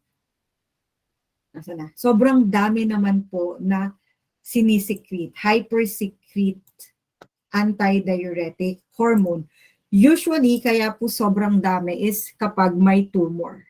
Okay, nako-compress siya, kaya nag-stimulate na, nag-secrete ng antidiuretic hormones. If you have any form of malignant tumors or cancer, you have increased intrathoracic pressure, head injury due to accident, inflammation of the meninges, cardiovascular accident, any medications like your lithium. Remember, your lithium is considered as an electrolyte. So 0.6 to 1.2 ang normal. And we all know po na ang lithium is regulated by what electrolyte? Anyone? Anong electrolytes ang kapartner lagi ng lithium? Pwede kayong magkaroon ng lithium toxicity if we have problem with what specific electrolyte. Or hindi ma-absorb properly ang lithium kapag may problema tayo with this electrolyte. Ano pong electrolyte? Sodium po ba, ma'am? Okay, good, Mr. Acapulco. So we have here your sodium. So make sure to monitor. That's why very important to monitor your sodium. Phenytoin is anti-convulsant. Bakit? Sabi nga po natin kanina, sa DI, magbibigay tayo ng anti-convulsant. Carbamazepine or phenytoin, pwede rin naman po. Pareho naman silang anti-convulsant. Para po ma-stimulate ang ADH production. Baka naman nasobrahan na sa phenytoin. So sobrang dami namang antidiuretic hormone ang napoproduce or nasisecrete. Trauma, pain, and stress are prolonged use of your diuretics at the same time. So for the patho, same excess ADH leads to renal absorption of water and suppression of your renin-angiotensin mechanism, your RAAS, causing renal excretion of sodium leading to water intoxication, cellular edema, and dilutional hyponatremia. Dito naman po kung kanina sa DI, hypernatremia kasi maunti ang fluid na iihi siya. Ngayon naman po mataas ang fluid compared with the sodium. That's why dilutional hyponatremia. Okay, take note po. So signs and symptoms is you have commonly signs and symptoms ng hyponatremia. Okay? So we have here headache, weakness, anorexia, muscle cramps, and weight gain kasi hindi naman umiihi si patient. As the serum sodium level decreases, the client experiences, remember sa hyponatremia na discussion natin, ang isa sa important neurological assessment is altered mental status. So kung all of the sudden nagbago yung behavior ng inyong patient, check the sodium level. So pwedeng you have naging hostile yung patient ninyo, sluggish ang DTR or deep tendon reflex, may signs of nausea and vomiting, diarrhea, and of course, oliguria. Hindi na kaihi kasi sobrang dami ng antidiuretic hormone. So, puro reabsorption naman ng water from kidney ang nangyayari. Kaya po, decrease ang urine output. Little to no urine output ang meron ang inyong patient. When the serum sodium level drops further, seizure, coma, and death may occur to your patient. So manifestation of fluid volume excess, flu like your tachycardia, yes. Hypertension, crackles, distended neck vein, stout skin, and of course, intake is greater than the urine output. Do we need to check the CVP? Again, what do you mean by CVP? And what's the normal CVP? Ano daw ang CVP? Di ba CVP ang ginagamit natin last sa MS1 nyo to check if there is a fluid overload. Central? Venous pressure. Okay. So ano pong normal CVP? 8 to 12. 8 to 12 millimeter per mercury. So i-measure din po. Okay. But ang measurement ng CVP is again surgery. Okay, kasi sa heart yun. Diretso po. Okay, to check for the pressure. So those are the common signs and symptoms for SIAD. So sa DI, dehydration. Sa DI, kasi ihi ng ihi. Sa SIAD, overhydration. Kasi hindi naman umiihi si patient ninyo. So hyponatremia for SIAD, hypernatremia for DI. So if we check the diagnostic, baliktad naman po ngayon. Ang urine na ang concentrated kasi ang unti lang ng iniihi mo. Ngayon naman, ang blood natin, chemistry is diluted. Sa DI, concentrated. Okay, so baliktad po ngayon. So sa urine chemistry natin, sa SIAD, concentrated. So lahat mataas. Sa inyo naman pong blood chemistry, diluted kasi ang daming fluids. Nag-increase nga po kasi yung reabsorption ng water from the kidney. So marami na ngayong fluid. So mababa, decrease naman po ngayon ang blood. Decrease ang sodium, decrease din ang osmolality which is usually less than 270. Okay? Are we clear po? Baka po malito ha. DI, kapag urine, diluted. Kapag blood, concentrated. Kapag SIAD po, ang urine ang concentrated kasi maunti ang urine output and diluted naman po ang blood dahil ang daming water na na-reabsorb from the kidneys. Okay? Maliwanag po, wag po kayong malito kasi sa inyong examination. Anyway, kayo na pa natin pinag-uusapan ang ADH. I forgot to mention, what's the normal antidiuretic hormone level? Kasi sabi natin mataas or mababa. Ang serum ADH po natin is 0 to 4.7 picograms per ml. Kindly take note. 0 to 4.7 picograms, so PG, per ml. Okay? So, kung mataas ang ADH mo, SIAD. Kung mababa ang ADH mo, less than, negative na.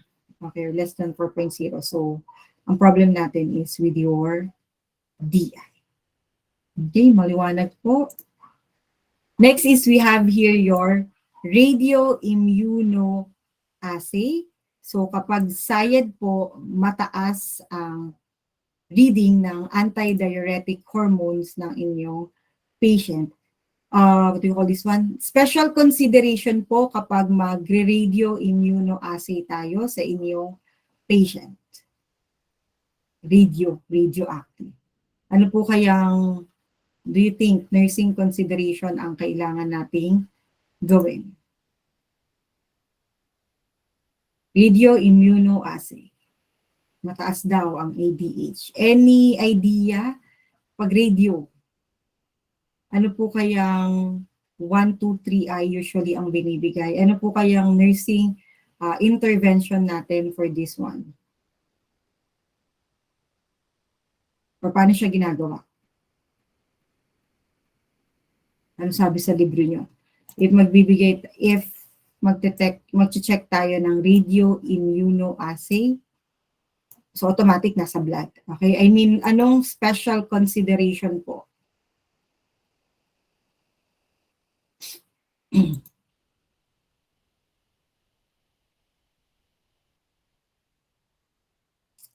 Anyone?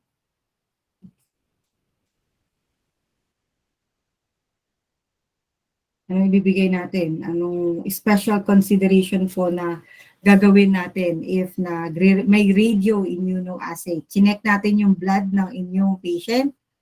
Mataas daw ang ADH greater than 4.7 picograms per ml.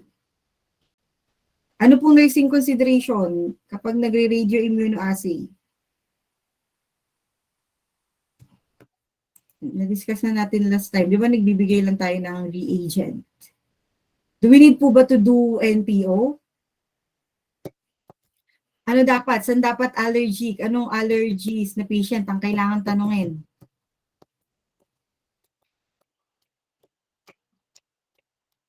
Usually po ma'am, kung may contrast po yung mga seafood allergies po ma'am. So we'll go with the seafoods. That's the only special consideration here. Seafoods and iodine-containing food. So for the management, bakit hypertonic? Why not hypotonic? Or isotonic? Bakit po hypertonic ang binibigay natin sa patient? Yes, Mr. Arma. Hypertonic solution po ma'am para hindi po mag-swell po yung ni patient cells po ma'am. Kasi kapag hypotonic po ma'am, tapos diluted na po yung cells ni patient, mas mag-exacerbate po yung condition niya po. Okay. So to prevent cellular edema plus mataas ang content na sodium ng hypertonic. And remember, ang problem natin po is dilutional hyponatremia. So bigyan natin ng hypertonic para walang cellular edema plus supportive sodium for your patient. Kasi meron nga po siyang hyponatremia. Okay, maliwanag po with that one. So check nyo lang po, standard naman natin kapag may IV therapy tayo kay patient, check nyo lang for possible fluid overload or congestion. Okay, just a reminder lamang po. So for next natin is you have here your enteral and gastric tubes ay inserted po sa inyong patient. Enteral is for the feeding. But then again, if wala naman pong indication, hindi naman po siya standard na kailangan kapag may kapag may SIAD insertan natin. Okay, so if wala naman pong indication, no need to do enteral and gastric tubes insertion. So for the medication naman po for overload is number 1. Okay, so dito muna tayo sa supportive management. Number 1 is pwede tayong magbigay ng furosemide ng inyong patient. So, paihiin nyo, loop diuretic to increase po ang water excretion for the kidney. But take note lang po, ang loop diuretic, sinasama niya ang potassium. Okay, so make sure to monitor the potassium level ni patient po plus signs and symptoms for possible hypokalemia. Okay, so ECG at the same time you have to monitor. Just use it with caution, especially po hyponatremic si patient. Kasama ang sodium and potassium pag-excrete kapag loop diuretic. So baka lalong bumaba. So ano dapat ang gagamitin nating diuretics? If Potassium sobrang sparing po ma'am. Okay, good. So we'll go with your potassium sparing. Okay? Next is, ano ba? Dito tayo sa lithium ni patient. Okay, bakit po magbibigay tayo ng lithium? To block the renal response to your antidiuretic hormone. Okay, kaya po tayo magbibigay ng lithium. But ang problem, kapag sobrahan naman po tayo ng bigay ng lithium, pwede naman po mag-lead siya with DI. So watch out lamang din po ang dosing depending on the weight ng inyong patient. So ano nga po ulit ang signs and symptoms ng lithium toxicity for nursing consideration? Ang bowel movement, diarrhea or constipation? Anyone? Lithium toxicity. Anong i-watch out natin? Diarrhea po. Diarrhea, what else?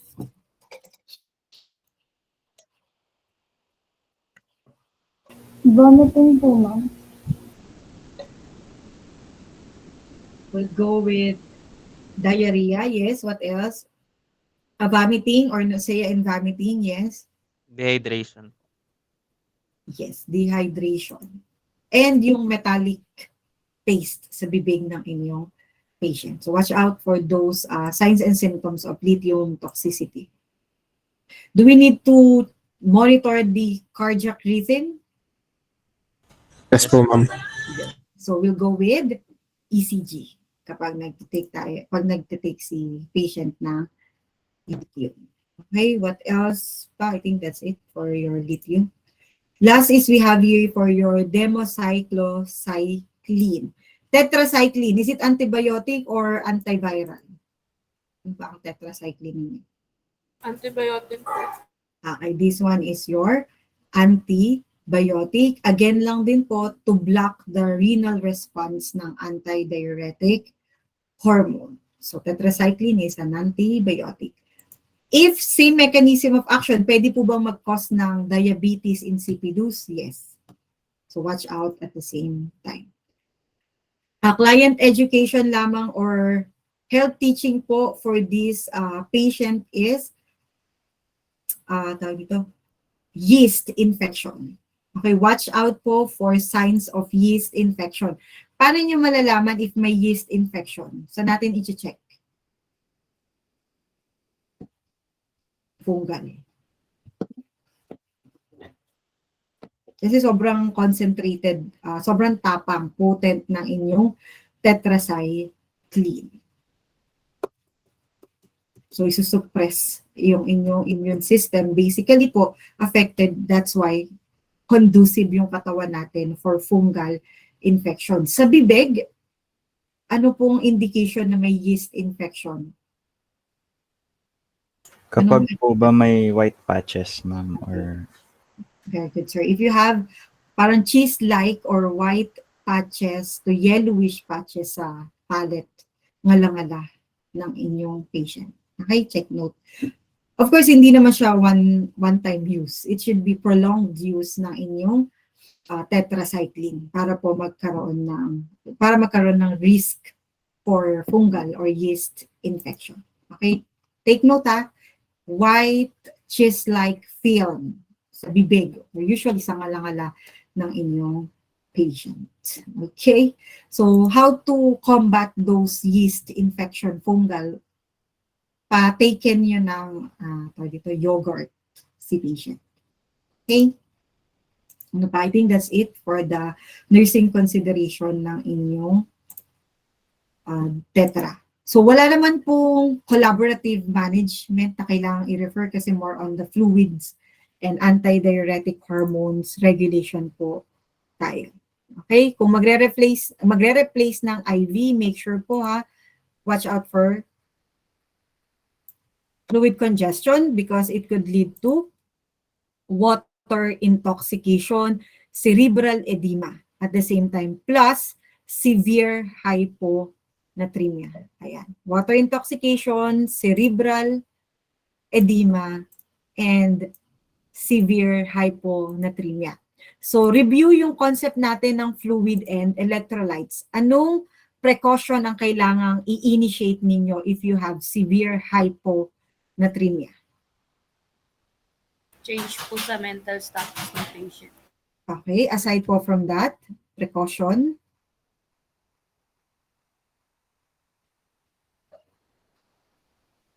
Ano pa? Pwede nating, anong makikita nyo yung order ni Doc? Pwede Yung ba ang, ano Yung sir? monitoring po ng ano po, cardiac status po, ma'am. Okay, aside sa cardiac status, Ma'am, restricted fluid po. 1 liter per day. aside po from that one, severe hyponatremia. Ano pwede ba siya mag-seizure? Or hindi? So, pakilagay lang po dyan, seizure precaution. Again, last SEM, kapag sinabi nating seizure precaution, anong nasa bedside?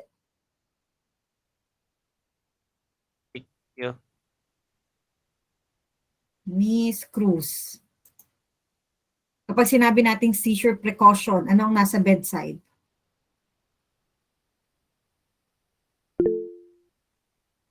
Okay, go ahead, sir. Mr. Gabrilio. Alala ko lang po, ma'am, yung suction machine with catheter po ba? Okay, very good. Saka po yung, kundi po centralized yung oxygen cannula po. Okay, very good. Cannula. And then, make sure to position the bed on the lowest possible position. Okay, para po, in case na mag-seizure, hindi siya mahulog from the mataas. So, pag sinabi po, naka-order lang sa doctor's order, seizure precaution, yun na yun. Automatic po, suction machine with suction catheter or tip, oxygen tank if hindi centralized, and then nasal cannula. Plus, ibaba niyo yung bed ni patient. Okay? Pa. Central pontine myelinolysis, so myelin sheath, ang problem po natin, na-damage ang nerves due to electrolytes imbalances. So problem din tayo po with the firing ng electrical impulses. Okay, so monitor as well the neurological status ni patient. What else pa? For your CPM, we can also give po this one, paki-take note, hypertonic solution. Kasi nga, baba ng sodium. Yun lang pinaka-problem natin po dyan. So, bigyan nyo ng hypertonic solution or pwede rin naman po i-replace natin yung, which mainly nire-replace natin yung sodium ng inyong patient. So, mag-i-incorporate tayo ng sodium sa swero ng inyong patient or magbibigay tayo ng mga tableta. Okay, next nursing management for this one is kapag may fluid restriction, so make sure lamang po i-hydrate nyo yung bibig ng inyong patient. Okay po? So mouth care, kasi hindi mo pa inainom yan, pwedeng mag-bad breath si patient. Kapag na-dry yung lips, pwedeng mag-cracked, mag-bleed. So irritate, masakit. And then ice chips. Paano nga po ulit tayo mag-record ng ice chips? Kasi solid siya, di ba? Ice chips. Paano natin i-record? Sa fluid intake and out intake. Half, kasi pag natunaw po siya, solid, and then once natunaw, for example, yung ice chips is 10 ml, or total ng naka 20 ml siya. Pag po i-record natin siya, hindi is 20 ml. Okay, kasi iba na yung structure niya. So from solid to turn to liquid po, half na lang siya, 10 ml. So kung ice chips po siya, 20 ml for example, pag i-record nyo siya, ang intake is only 10 ml. Lozenges, para lang hindi ma-dry ang bibig, and staggered water intake. Or, yung ginagawa namin sa hospital, aside sa ice chips, lozenges, hindi siya masyadong applicable or in-order ni doctor. Ang ginagawa, ang usually lang is mouth care, eye chips, or yung cotton ball, isa lang naman. I-dip nyo lang siya sa cold water and then i-dump nyo po sa lips ng inyong patient. Okay? Para naman po mabasa somehow or ma-moisturize yung mouth or oral mucous membrane ni patient. So if may mga tubes, you just flash it. Pero if wala naman, no need. Monitor intake and output accurately. Report decreased urine output. Standard, mentioned ko already. This one also, I've already mentioned. 0.9 or i-round off nyo 1 kilogram kasi 2.2. So 1 liter of water. Sa example, makikita ninyo is just the same. May timbang, may kilograms, or may weight kung ilan po ang na-loss. I-compute nyo na lamang po kung ilang fluid ang na-gain or na-loss ni patient. But for SIAD, weight gain tayo. So kung 3 kilograms ang nadagdag sa kanya, meaning may 3 liters ng fluid. Imagine niyo may dagdag 3 liters sa katawan mo. Ewan ko lang pag hindi ka nahirapang maglakad or kumilos. Report these signs or alteration in mental status due to hyponatremia. Bakit kailangan i-reduce ang environmental stimuli? Anong iniiwasan natin?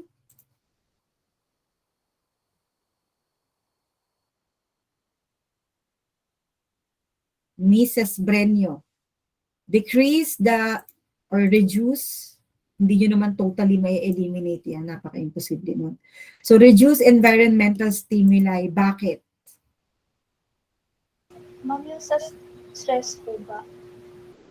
Aside sa stress, anong main reason?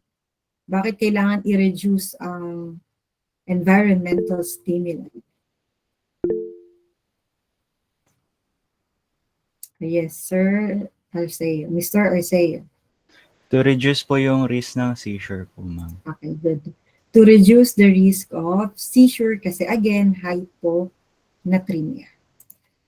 And position the client as needed. Provide a safe environment for clients who have altered level of consciousness. This one is standard. Seizure precaution, we have already discussed this one. And make sure to monitor the clients for signs of heart failure, pulmonary congestion because po fluid overload. Use loop diuretic if indicated. Kung mababa ang potassium, mag-potassium sparing po tayo. Okay? Problem natin, bottom line, ang problem natin with SIAD is fluid overload or overhydration. Sa DI, dehydration or fluid deficit. So, paano natin i-manage ang DI at ang SIAD? You go back with the management ng hyperbulimia and management ng hypobulimia plus the underlying causes. But usually, fluid management tayo for DI and your SIAD. Please don't forget po this one, yung mga nursing consideration natin for the pharmacologic management. Okay? Questions po so far? So do we need to monitor po ba the glucose? No. Do we need to monitor ketones? No. Ang ketones is nasa diabetes mellitus. Wala po sa diabetes insipidus. Insipidus is urine output. Okay? Wala naman tayong fat metabolism here. More on regulation lang tayo ng fluid. So, do not expect po a glucose, baka malito sa exam, ng diabetes mellitus or ng DI. Wala po tayong, hindi affected ang glucose, hindi affected ang ketones. Okay? Clear po? Sodium lamang po tayo. Next. Let's just proceed with this one. Next is we have here your thyroid problems. What are your thyroid hormones? Can you please enumerate? Ano ba yung mga thyroid hormones na yan? Yung ano po, sorry. Go ahead, sir. Yung T3 tsaka T4 po, ma'am, yung triiodothyronine tsaka yung thyroxine po. Thyroxine. What's the normal? Alin ang sir, T3 or anyone from the group? Alin ang T3? Triiodo po, ma'am. Okay, what's the normal T3 level? Miss Bernardo.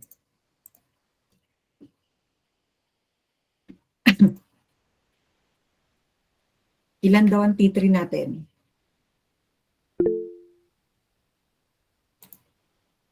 Yes, Miss Balboa. 80 to 230 nanogram per deciliter po. Ilan, ma'am? 82? 230 po nanogram per deciliter. Yes, 230. Yes, 80 to 230 mg per DL. How about po your T4? Miss Nava.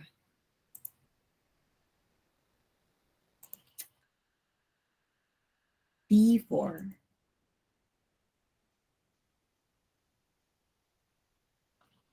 Your thyroxine. Ilang microgram per deciliters?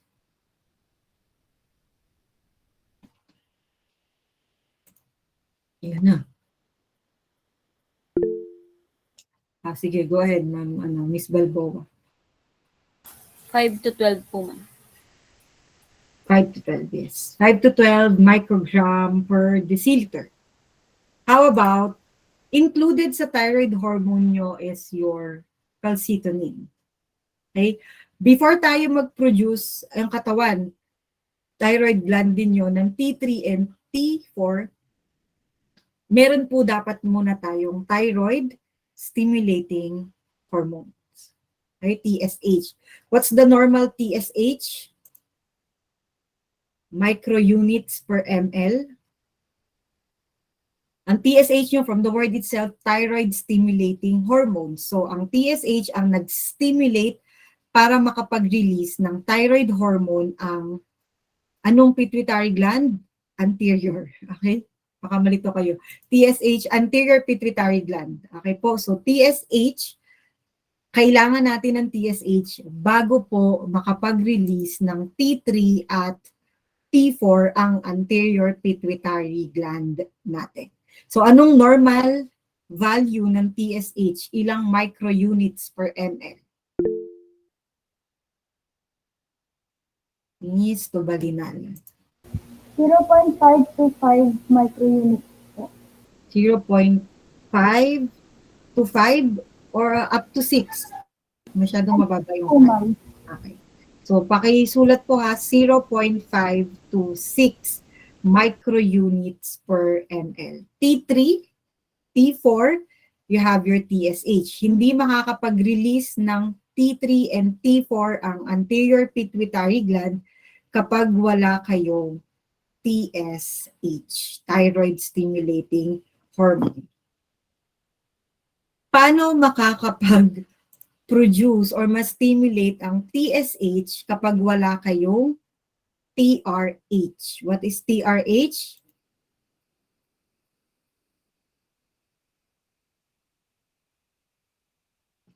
Ano po ang TRH ninyo?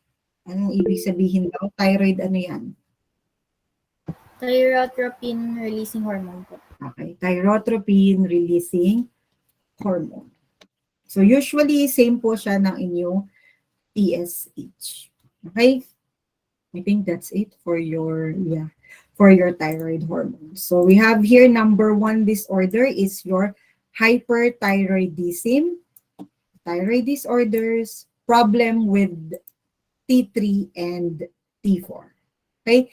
If you have hyperthyroidism, a clinical syndrome caused by excessive circulating thyroid hormones, usually due to Graves' disease or your goiter. Yung malalaki, may makikita kayong patient na malaki ang leeg. Okay, that's your Graves' disease or goiter or any form ng malignant tumor, or if you have just an inflammation of your thyroid gland. So what happens here is secretion of T3 and T4 is, as mentioned earlier, regulated by your anterior pituitary gland through a negative feedback mechanism. So, ano po ang main function ng T3 and ng T4? Para saan ang T3 and T4? It affects your body metabolism. Okay? So the more na mataas ang T3 at T4, the more na mataas ang metabolism or basal metabolic rate ng inyong patient. So lahat ng signs and symptoms ng inyong patient, even the energy production, the metabolism, even the fluid and electrolytes imbalances or regulation is control ng T3 and ng T4. Yung paggamit natin ng mga fats, the proteins, yung mga carbohydrates natin, metabolism again is hawak or due with the help of our T3 and T4. Okay po? So what will happen if you have hyperthyroidism? Basically, tandaan nyo lang, mabilis ang metabolism. Sobrang dami ng signs and symptoms. Ang sakit sa ulo, sa uluhin. So wag yung sa uluhin. Go back with the concept of your health assessment na findings. Pumunta kayo per system. Para pag nakita nyo sa exam, hindi nyo, napakadami yan. Okay, kahit ako hindi ko masaulo yan, napakadami, nakakatamad. So ang ginagawa ko po is, punta kayo sa anatomy and physiology, health and assessment. Kapag po ba, for example, GI, okay? Kapag increase ang sa GI problem natin, diarrhea or constipation? Diarrhea. Diarrhea. Okay, so constipation, automatic is decreased metabolism. So sa hypothyroidism yan. Pumunta po kayo per system. Kapag sa muscular natin, pag mataas ang deep tendon reflex. So magmataas siya, hyperthyroidism. Kapag mababa, sa hypothyroidism. So sa exam, makikita nyo, anong normal result or score ng reflex? For example, deep tendon reflex, plus 1, 2, 3, 4. Ano pong normal na DTR? Plus 1 po. Ilan? 2, 3, 4, or 1?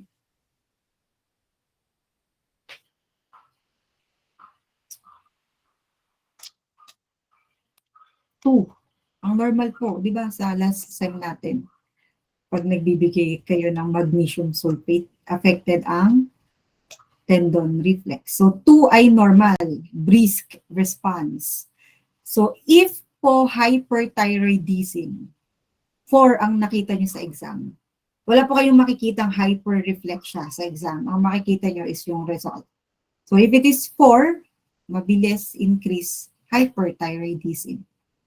Okay, when it comes with the emotions, if you're agitated, anxious, irritable, mabilis kang kabahan, that's hyperthyroidism. So again, you don't need to memorize. Sobrang dami. Pumunta po kayo for review of system. I-connect nyo yung anatomy and physiology or yung health assessment findings mismo. And then, lagyan nyo na lang ng mark. Is it increase or decrease?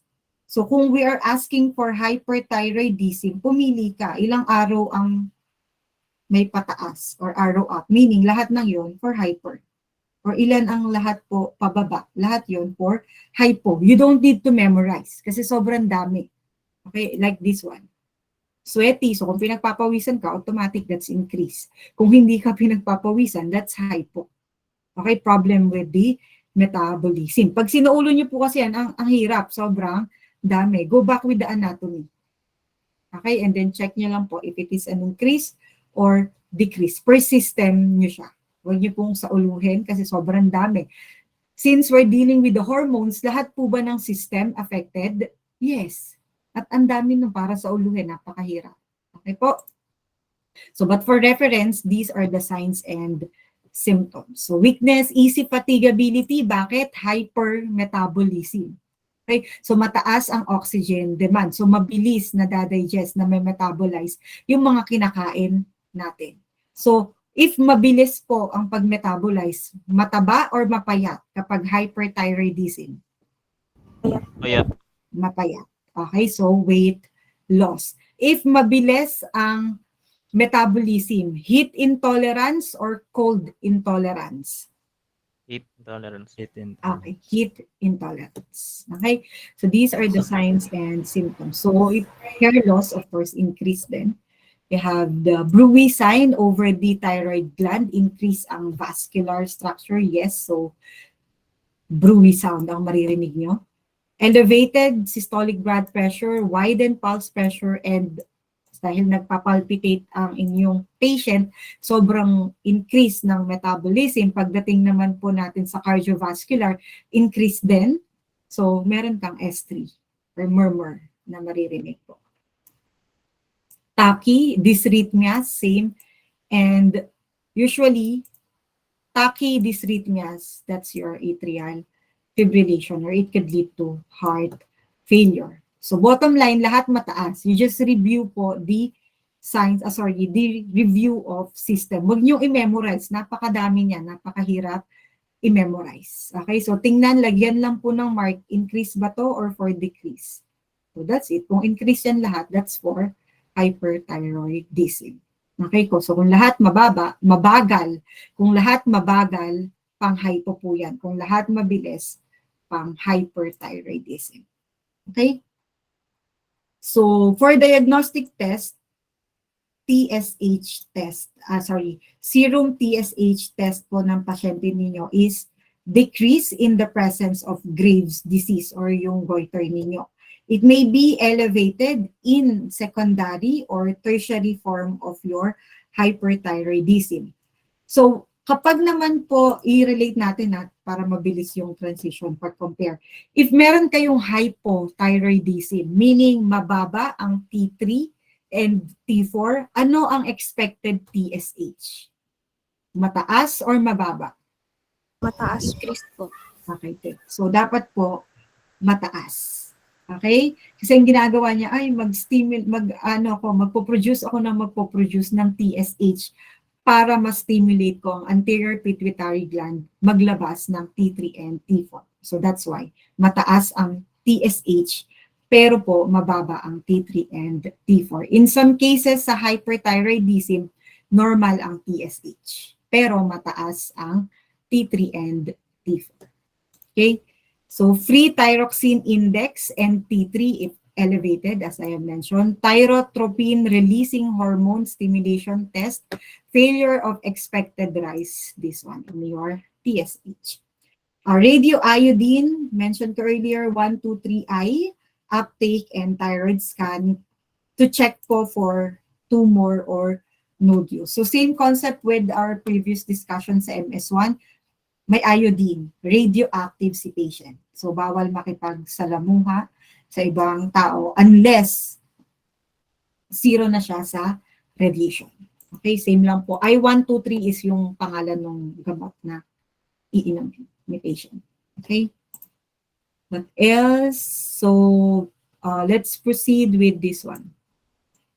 For the pharmacologic management ng pasyente ninyo na may hyperthyroidism. So, number 1 here is you have here your PTU, propylthiouracil. This one is an anti-hyperthyroid medication that blocks the thyroid hormone synthesis. So, in return, decrease ang production or secretion ng T3 and ng T4. Kindly make sure po to watch out this one. Ano ang simptomas na pwede ninyong makita if may agranulocytosis?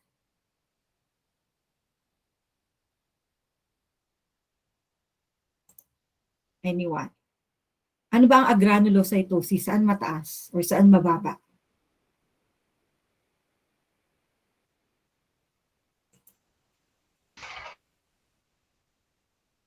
Yes, Miss Adun.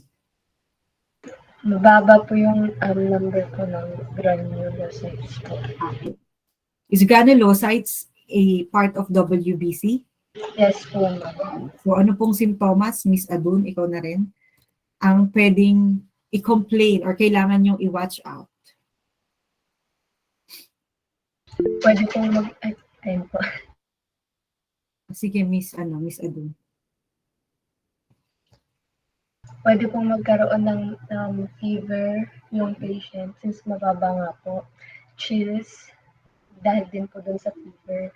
And then, pwede pong magkaroon ng mababang blood pressure dun po yung patient.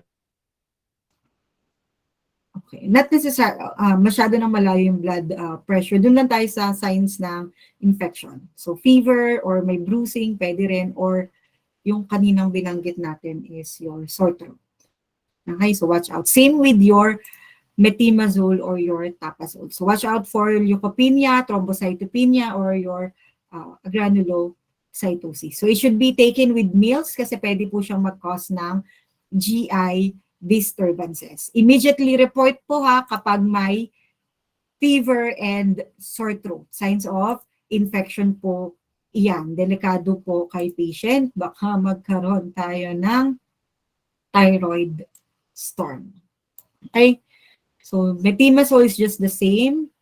Ito, nag-same lang to. Sodium iodide and potassium, ito pala, potassium iodide and SSKI, the same lang. Hindi ko napansin na naputol. Okay? So saturated solution of potassium iodide, SSKI. Ito, mahilig nilang ilagay sa board exam.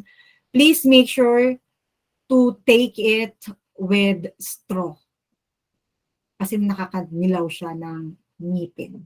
Okay? So, take niyo po siya or instruct niyo lang si patient na i-take to with straw. When it comes with mechanism of action, your saturated solution of potassium iodide or SSKI inhibit the release ng lahat ng mga thyroid hormone and preventing po its synthesis.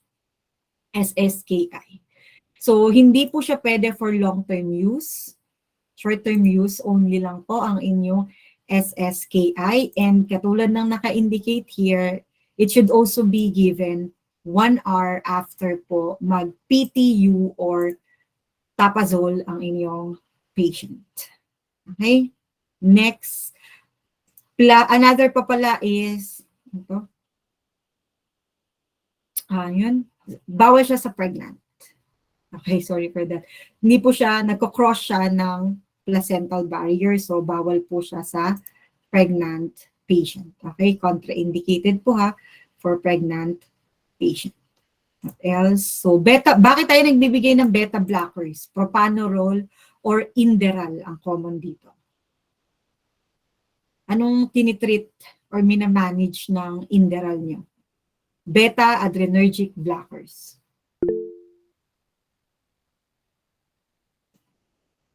Yes, Mr. Mercado. Ma'am, para po ba ma-block yung SNS effect ng hyperthyroidism? Okay, yes. So we can do your, what do you call this one? Yung tachycardia and your palpitation. That's your systemic nervous system effect. Okay? So kaya lang tayo nagbibigay na, tandaan nyo yung brand Inderal, yun na yung laging binibigay dito. Beta adrenergic blockers. Okay? So nursing complication natin is thyroid storm. But usually, ang thyroid storm, letter S, tandaan nyo, is for subtotal thyroidectomy. Pero pwede rin naman po siya for total. But again, common siya for S, subtotal thyroidectomy. So, tatanggalin natin. Kapag po ba tinanggal natin ang thyroid gland, kasama po ba ang parathyroid gland, especially if it is a total thyroidectomy? Kasama po ba? Sorry. Kasama ba? Pag total thyroidectomy, kasama po ba ang parathyroid gland? Yes. Okay, so again, regulation of your calcium. For your thyroid storm, life-threatening, ang problem natin dito ay ito. Fever, hyperpyrexia, greater than 38.5 degrees Celsius, and extreme ang tachycardia ni patient. So, to address po that one, lagay nyo lang,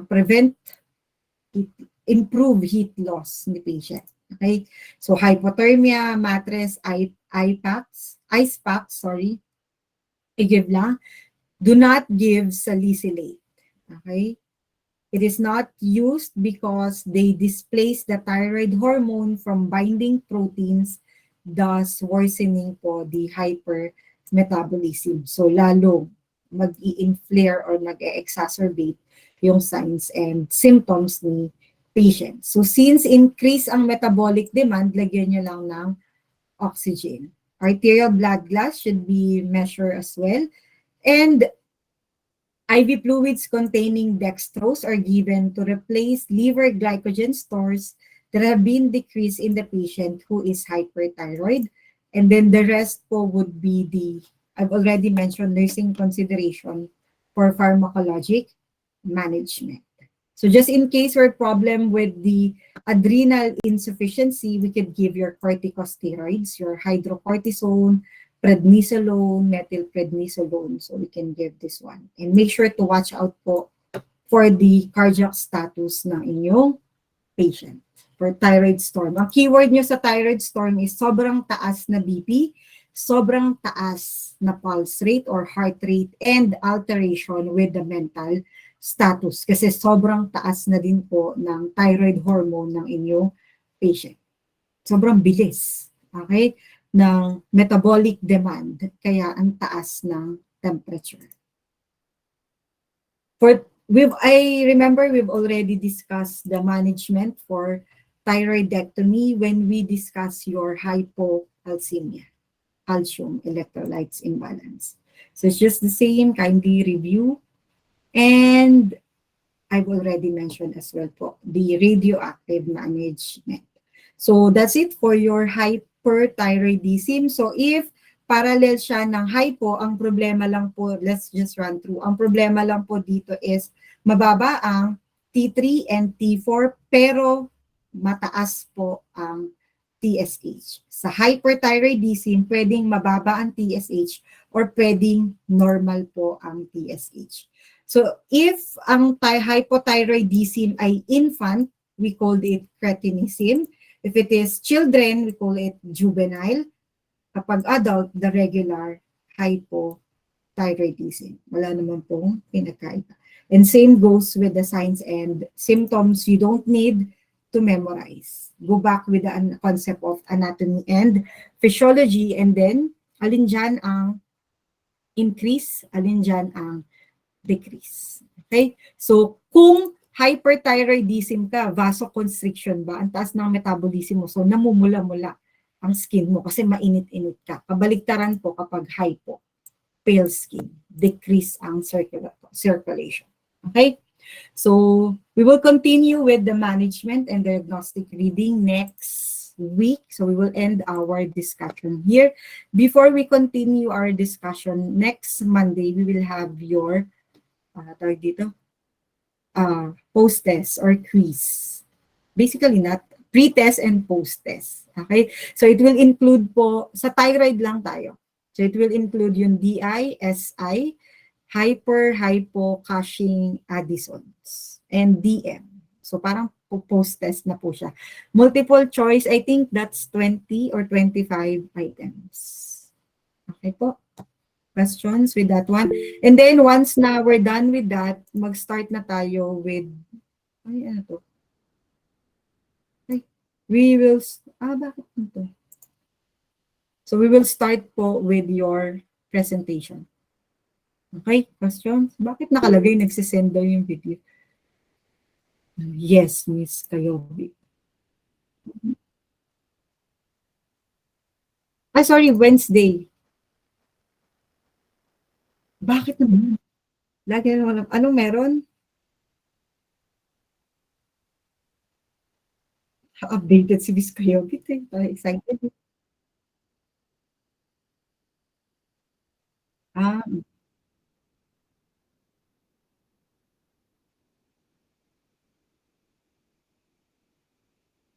Okay. Sige. So, if wala, paano yun, no? If wala, mag-asynchronous. Pag wala, mag-asynchronous na lang for DM. So, may study guide naman na. So, pag wala, ay di offline yung quiz ninyo. May quiz pa din kayo. Pero hindi, kung walang pasok, ay di wala kayong activity. So, wala tayong quiz. Okay, so next meeting na lang. Wala man tayong magagawa dahil walang pasok. So, next meeting na lang kayo mag-present. Okay po. Pero itong endocrine, which is part siya, di ba, nung last meeting natin ng asynchronous. So, kindly review. Mabilis lang naman siya intindihan kasi yung process nila is magkabaliktad lamang po. Okay, but once nag-resume tayo next meeting, magpe-present po, ha? mag-start na kayo mag-present for neuro. Okay po? Or asynchronous. Depende, sabi ni Ms. Kayobek kung anong instruction. Okay po. Questions pa?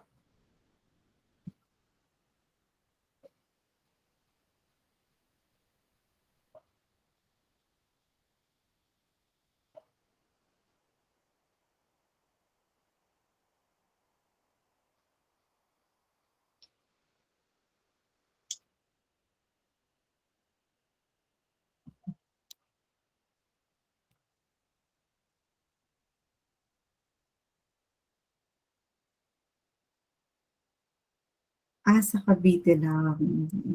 O sige, if ever, sorry, titingnan ko na lang, pero baka nga asynchronous na lang tayo if wala naman. Okay po. Asynchronous for the endo. Pero you still need to present your concept map. Okay, so bilisan na lang yung transition kasi naka-concept map naman na siya. Okay, so medyo bilisan na lang natin ng konti para umabot yung buong neuro for your midterm. Okay, question pa po? At questions pa? So if wala na, we will end our session here. I hope you learned something. Again, I do not expect na ma-memorize nyo siya all at one sitting, but somehow, I hope may na-retain. Okay? So let's end. Miss Kayobit, dahil dyan, ikaw na mag-pray.